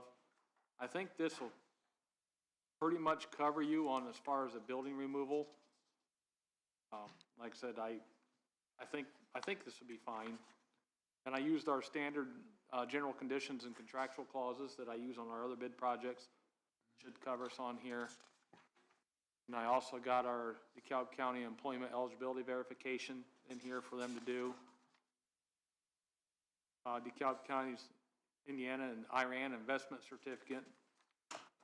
And then also our Title VI bid solicitation language. It's just saying that we're non-discriminational. So. I leaned heavily on Ben on this, just kind of figure out exactly get all that information that he does on a regular basis. So on page 2, and from the conversations I've had with you guys, this is kind of what I came up with. The complete removal of the building. They will disconnect all utilities. They will demolish and haul away all building materials. They will backfill building areas with clean dirt. Complete removal of the septic system. Backfill the septic system as needed.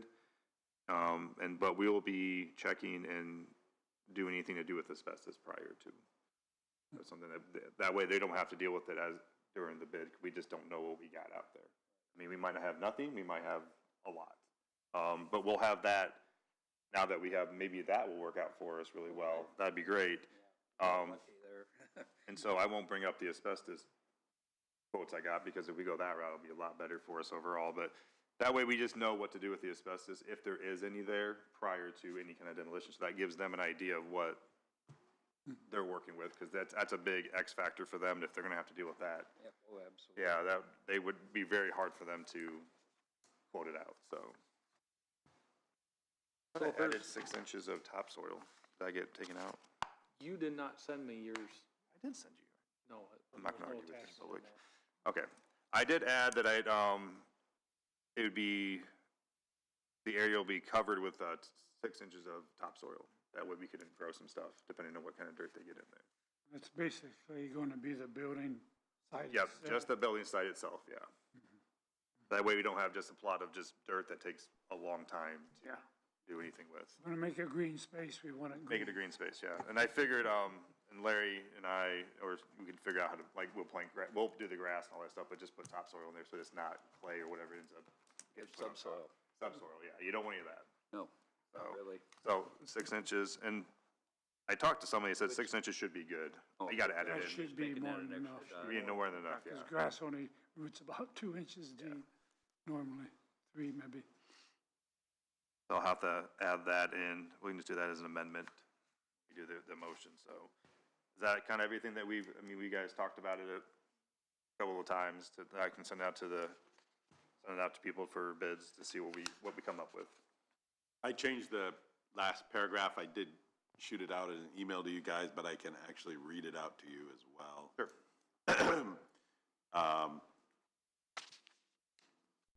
All right.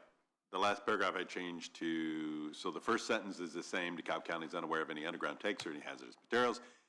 Then I changed the second sentence to read, if contractor comes across any of these items, the contractor is not to hold DeKalb County liable for any cost to contractor or the contractor experiences due to delays caused by any underground tanks or hazardous materials. Sounds great. I think that's saying what Ben wants to say, and it's a good thing to say. Yep.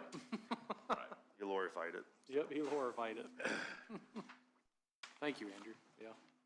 Do you need time to go through the rest of the contract? I think I already did, and so I've gone through the back and forth main part of it, so I'm comfortable with it. Just want to make sure. Yeah, that's the only thing I added in it since he looked at it. Are you guys okay with the date, December 2nd being the 22nd? Yeah, that should be good, okay. We need to get this information. Quickly, so that way you know what to do going forward, so. Right. Oh, yes. And then Susan will have to advertise this on those dates.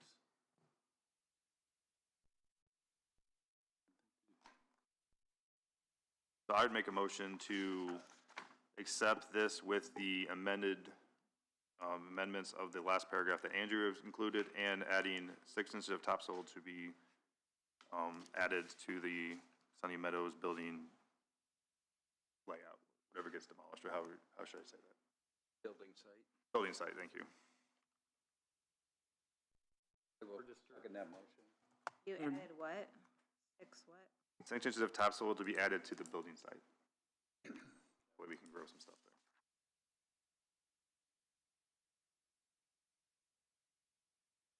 Motion and a second on the floor. Additional comments? Comments from the public? See none, except the newspaper lady. Any comments? All those in favor signify by There's saying always aye. questions later. Aye. Aye opposed, motion carries. Okay, don't Well, we can't. we sign that one, I have to reprint it. Yeah, The front one stayed the same. I printed it front and back. Okay. That's fine. Thank you, guys. Let's see what bids come back at it. While we're on that subject, do we need to get a appraisal of that building, that facility? Oh, I think we decided for the facility itself that the commissioners control when to tear that down, with the exception of if there's funding, you have to apply to the county council for the funding to tear it down if it's not appropriated or something. But as far as the building itself,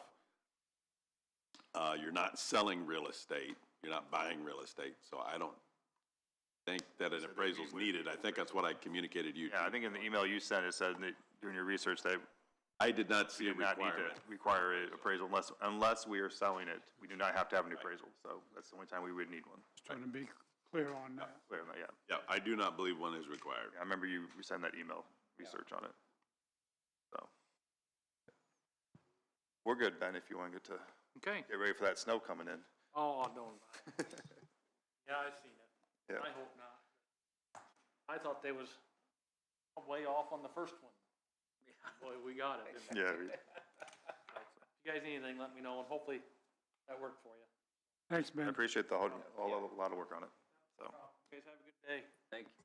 You too, sir. Okay, now we can move on to Celerex Steel Benefit Client Service Agreement. Okay, so that is the, We do that the today? benefit company that they were, thank you, that they were talking about, that one needs signed.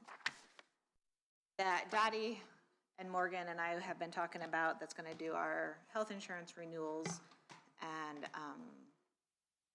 so we just need, approval for this agreement.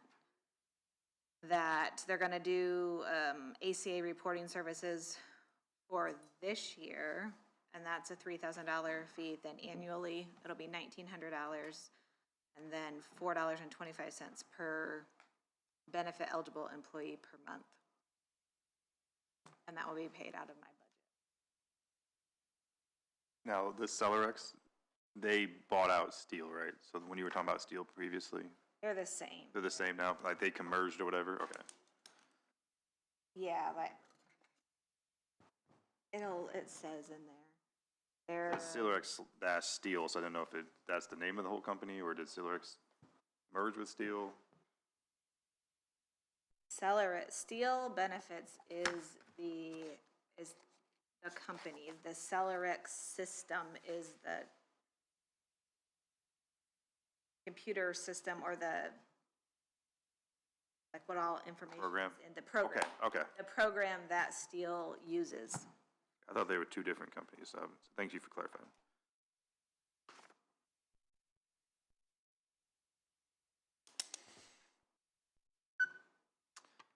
I don't have any questions on it. Clear on what this is. Mhm. There's mud. Here's what I did. I'm kind of same boat. Well, it's the system that we've been talking about that, and Dottie sent the email out on December 1st. Everybody will get the email for, right now, for all the voluntary insurances. So it's like a onboarding, computer-based state system that will keep track of everything. Then health insurance will be done through the same thing, so then all of it's together. I think where I was confused was because there's always the Steel thing, it wasn't the Celerex, so that's why I was like, where's the Celerex coming from? So Okay. it's the same thing, pretty much. Entertain a motion. So moved. Second. Motion second on the floor, additional comments. All those in favor signify by saying aye. Aye. Aye, opposed? Motion is approved. Purdue Extension Contract Service Agreement for 2026. Okay, so I'm not sure if we want to hold off on this, only because I happen to be putting Ben's bid opening on the agenda and noticed that, a future agenda, and noticed that there was an appointment with Alicia that provided this extra info, so I'm kind of thinking maybe we should wait. I was thinking the same thing. We need didn't to- get it till need late. to table that. We need, I would like to read through it anyway. Yeah, I was gonna say. yeah, and there's some discussion of how, with the space studies, how much room, they're using a lot of room. Well, I was gonna say, And we need to figure or this you, yeah, if you're gonna make some space study decisions in 2026 that might affect that space, Right. you should probably do that before you do an agreement with them this year. That was my big recommendation. Yeah. If you're gonna make a change, you should do it before you do a new agreement for another whole year. Obviously, Okay. because that could change. Okay. And Or leave things flexible or do something there. I hadn't come across that until late last night. Yeah, okay. Wall Bridge ingress, egress easement. That's out at the That's the Don Stuckey landfill letter. site. Yes, so I believe I communicated that letter.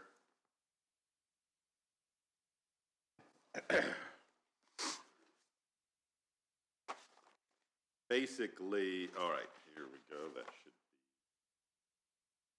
be it. Donald Stuckey had sent in, okay, so, he sent in a copy of a, sort of like a plat map picture showing where the Wahlbergs are wanting to, have that ingress and egress for the county. And then it's just a matter of, in the past, you've said no to it, and I don't know whether, I know that they will have to file some sort of probably action in court to get their landlocked piece of property. But I'm not sure where they're gonna be able to claim necessity for. It doesn't always have to be this neighbor versus this neighbor. It depends what road maybe makes the most sense to it. I think the concern that I had before is that this is a retired landfill and we don't want to necessarily let people use a retired landfill. They're proposing a route across the old railroad. I don't know if the county has any plans for that old railroad route or not. It brought up that some of the railroad was given to this for trails? Yes. Yeah. I don't wanna get into that can of worms, if that's what they gave it to us for that purpose, that we're now changing that purpose, does it fall back to the state now, not us? Like, I think didn't Rick send you something on that? something about it. I Sounded don't like think that this was the one- railroad that was given to, yeah, Rick, sent me something about that. I don't know, I know some railroads, but I'm not sure if this railroad was given for that or not. I I think don't, it was this one. I can't You remember. don't think it was that one? I thought it was the, okay, maybe not, I but think it's the one up in Waterloo that goes through Waterloo. This and one's then not really north. near End up- what their plan is, it's not really Yeah, near it this at all. one is- It's not the Pocahontas. Yeah, it's not that one, thank you, Yeah. I couldn't think of the name of it. One thing, you go on Beacon, it shows the state owns that right away. But I think that's where, I think Rick made an email saying that some of it, that it was owned by the state, but they gave it to the county before trail usage. So I don't know if we don't give it to as a trail, I don't know if we have, that's what I'm saying, I don't think we can do anything with it if it's not towards a trail. I think the state actually ends up owning it at the end of the day. so Rick Ring emailed me and said, this may be the property being discussed over the landfill, and the title of the email was Trail Through Landfill, and he sent me a bunch of legal descriptions, and then a quitclaim deed. I'll pull it up here, and I think that'll help us. Here we go. Quitclaim deed is from the state of Indiana, quitclaiming to the DeKalb County Commissioners. The real estate that they had received purchased by the state of Indiana in 2008. Okay, in Exhibit A. I think the legal descriptions told me, okay. The Waterloo branch of the former Fort Wayne and Jackson Railroad Company. And then there's a bunch of legal descriptions I'd hesitate to. I do not see any legal descriptions on that exhibit that. There's no legal descriptions on that one. Wilmington. Oh, Well, it Well, I would have see to what be you're saying. around here, so these. yeah. So it might be a different railroad that we were going to, I don't know. Waterloo Branch, Situate in the township of Butler.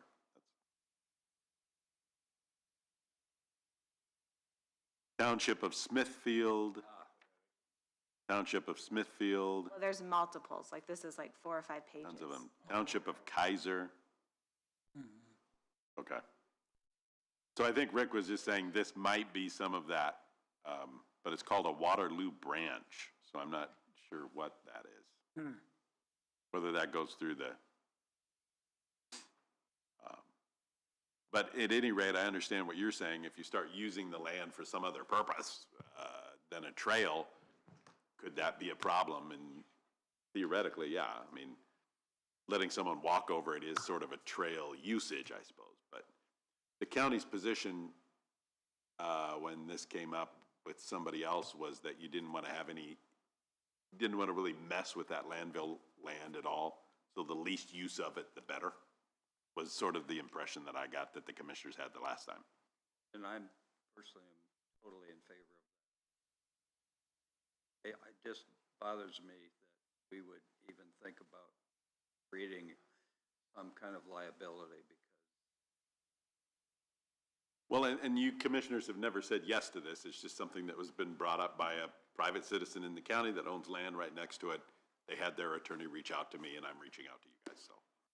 It's up to you. Well, looking at the map, it just, I can't understand why the bridge wouldn't want to go straight east. Maybe a quarter, it looks like an eighth of a mile to County Road 49.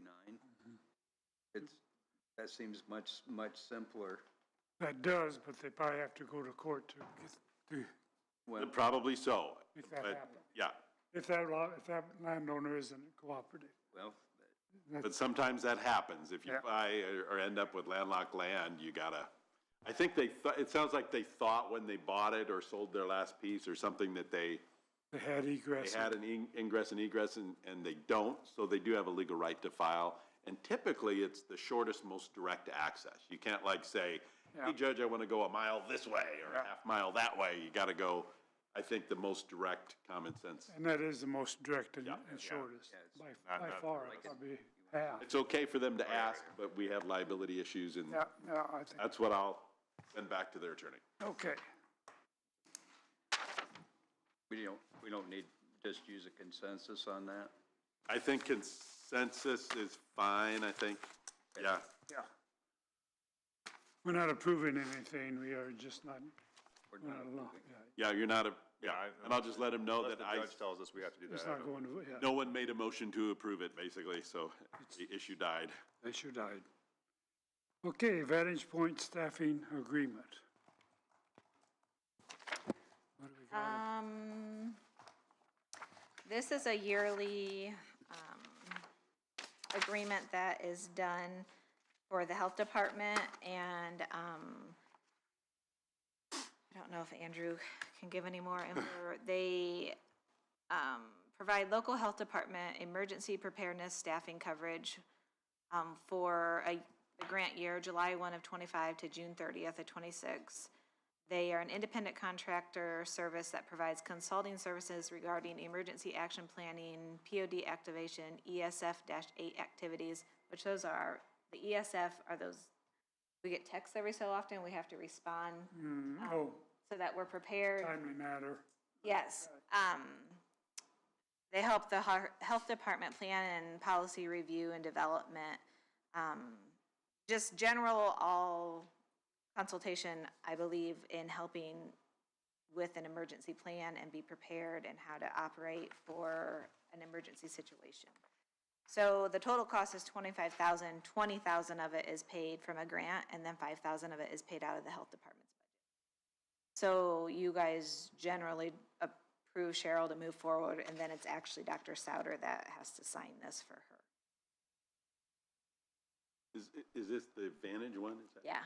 Yep, I've already reviewed it, and I think my only comment was early withdrawal if necessary and proration, and I think that was put in, what I recall. Yeah, she said she added that, and then she added the ADA language. So I'm okay with it.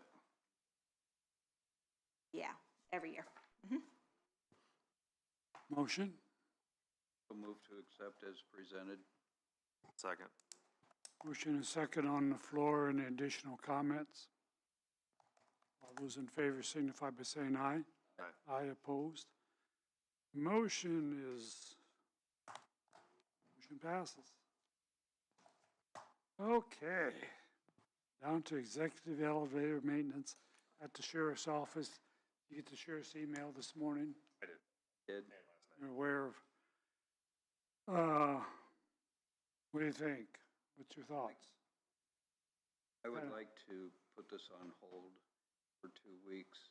I think that's going to matter time-wise. I'd like to have it.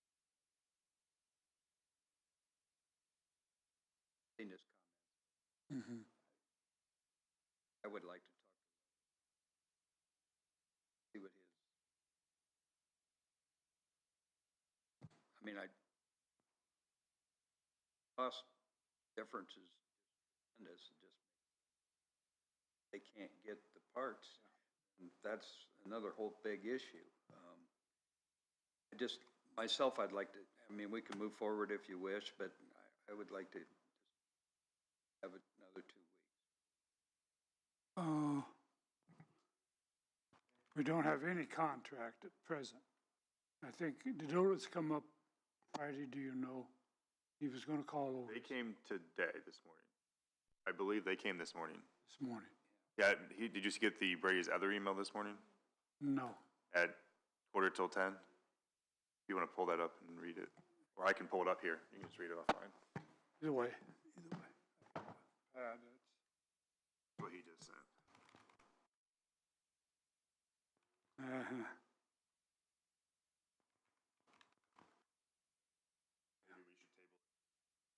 They'll either table it, I have no problem having two different entities service contracts, because executive rebuilt courthouse elevator. I have no problem with them being Staying here, you mean? taking care of for that elevator as far as maintenance and inspection. And I have no trouble, Otis just rebuilt the jail, what, a year ago, 2 years ago? 2 years ago, they just rebuilt that elevator. I have no problem with them servicing that elevator, even though the price is more, you know. It services everything when it comes to that jail. And parts. And parts. So, but if you want to table it, yeah, we Yeah, can. because some of my concern is the 5 years contract on it, if we can talk them, because as we discuss building a new jail going forward, I don't know what that timeline looks like, that I don't want to be in a contract with them, stuck with them. Well, And my other concern is you guys just had Andrew cancel that contract, so, with Otis, so it's canceled as of this point. Well, and they said technically, yeah, I mean, they said they were wanting us to sign a new contract. I said we're terminating or not renewing or whatever, and they said, well, technically we don't have a contract right now, so it's over. So we could contract with them, is that what? I thought that was within the 120 to 90 days. That's only for the county courthouse one. Courthouse one? Yes. The other one? The sheriff's department, that's what was so confusing. The sheriff's department contract with Otis was different. Yeah. And didn't have that language and. Yeah, that's what got so confusing. But they both came up to try to help out, so, I mean, they're still willing to come, they just don't have a contract. They'll just probably have to send an invoice for emergency services.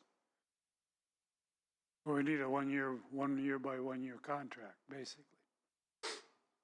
Can we shoot back and see if they'll give us a year? I could shoot back to this Jody Eggert and ask her for a 1 year, see if they'll do a 1 year contract. And tell her the situation that we're in. 1 year contract We did because we're pay. thinking of building a new jail. Yeah. And we have already paid. Oh, we already paid for the year two? Okay. It was that invoice that said I had to pay it. I think you told me I needed to pay it because, Yeah. well, yeah, because the invoice said that You should be covered at least. it was until August of 26, and so we were like, yeah, we gotta pay it. Yeah. So, and we were using their services theoretically for 3 months already or something too. November. But, okay. Okay, so that's all, that's tabled as far as the sheriffs. Okay. And then you guys are gonna discuss with them and Larry and all that to figure out. Yeah. Okay. Yes. One last thing, Surveyor credit card program agreements. I think that's the last thing, may not be, I'm sorry. On this, I think that's, Andrew, do you even think? isn't this what Ready for the clerk uses? I mean, this is just, yeah, I mean, what the clerk There was a uses. question about what? And the treasurer, I think. Two different- They all use this, Oh, so. yeah. Maybe we should Yeah, I think it table just that. needs to be agreed upon. because they're charging fees, On it, for permits. what's going They on, wanna- People want to pay with the card. since there was a sort of a flurry of emails at the end. Makes sense. Everybody else does it. Everybody else does. Yeah, I was in our email, I don't know if you got Yeah. a chance to read it, but. What are you guys talking about? The credit card thing. Credit card surveyor. I think we need to wait on that again, because There was some question, wasn't there, about what company is doing what? yeah. Is there? So we have the one submitter merchant payment processing agreement that talks about World Pay and Value Payment Systems. That's the one that I'm familiar with. Then there was another one called Catalyst, which took a little bit to get some information back from them. I'm not sure why we have both, or if we need both. And I was trying to figure out with Becky, and I just don't know that I have the answer. We need a little more time to figure out what Okay. I'm lay of the land is with those two. I'm 99% positive that we need this value pay system one. I know that part, I just don't know if we need this other catalyst part. Okay. Okay. Jim, you got anything else? Not at this time. Kellen, anything else? The auctioneer for Sunny Meadows. Because I would like to get that going so that we can do it, like audit out there, so that way Dale and whoever we decide for the auctioneer can go through each room, decide what's trash, what's not trash. You can document it all and everything like that, so we can start clearing out some of the basement rooms that are down there. So, trying to find my notes here, but I can't seem to find it. You guys got the two that I sent you and showed you last meeting, and then Bill got another one. And sent, you got his email about that, okay. Yeah.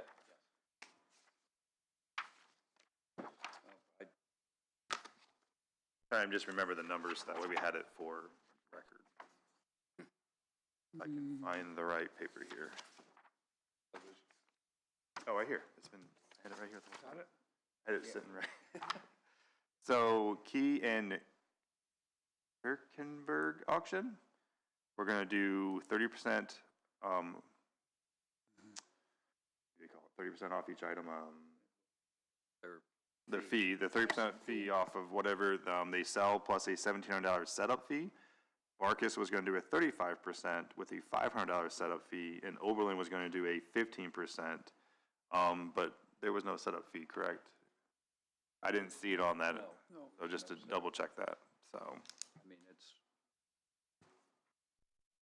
we're looking at doing it, really. No, I agree, I was just wanting to make sure that way, Yep. when anybody understands why we chose who we chose here, so. You want to, presume we want a motion? Yes. Let's do a motion and. Okay, I so move that we accept Oberlin Auctioneering Service to provide services concerning Sunny Meadows. I'll second. Motion and second on the floor, additional comments. All those in favor signify by saying aye. Aye. Aye.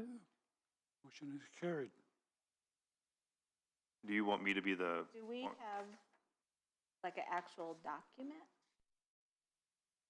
I printed this from what you That's it. sent me, but do we have an We actual? need to get, yeah, we'll need, Anything? let me call him Okay. today and get a contract. Yeah, you need to get an actual contract. Get an actual contract. On the terms, and then do you want me to be the point guy with him, and Dale, or do you, since I'm already kind of the point out there anyways?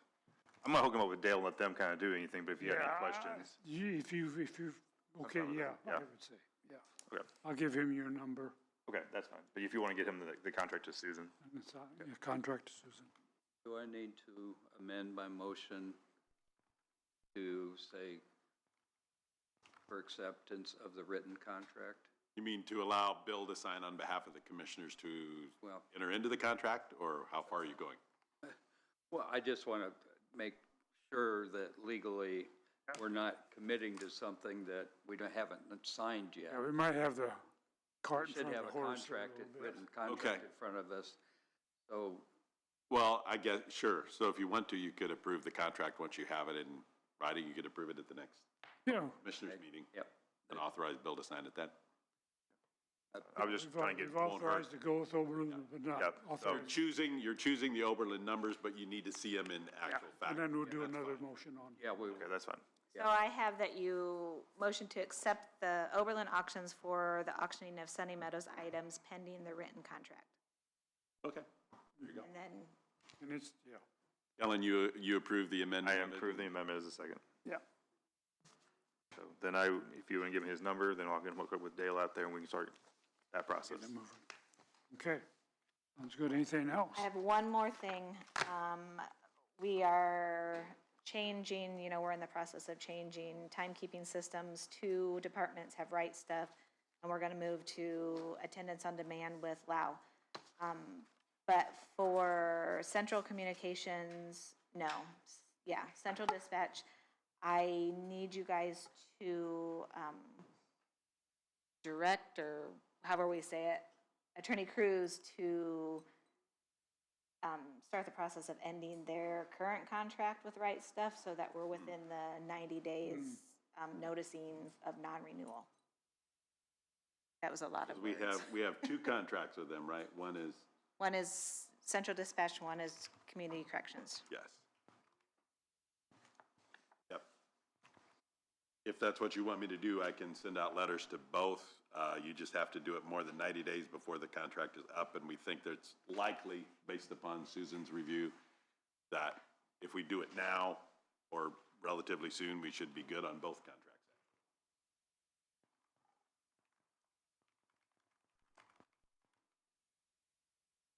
Anything else? Well, I think you need to have like a motion on it to authorize me to do that. Yeah. so I'm a little confused. So 2 departments currently use Right Stuff timekeeping systems. We're getting rid of them, and the entire county is going to attendance on demand timekeeping system. So central dispatch and community corrections, their current Right Stuff contracts will need a notice of non-renewal sent by an attorney so that they do not automatically renew. And they've already voted and approved this new software coming in, or? for the time Yes, stuff? I yes, was gonna say, So it's just ending the old software contracts is what, yes. for a Okay, motion. so I would make a motion that we end the contracts with For Right Stuff with Central Communications and Community Corrections? Central Communications and Community Corrections as presented. That work? Yep. I'll second. a motion and a second on the floor. Additional comments? All those in favor signify by saying aye. Aye. Aye, opposed. All right, Motion carries. I will get those out. I Thank you. Anything else? Anything don't else think on- I have anything today. We all done? We are adjourned. Thank you.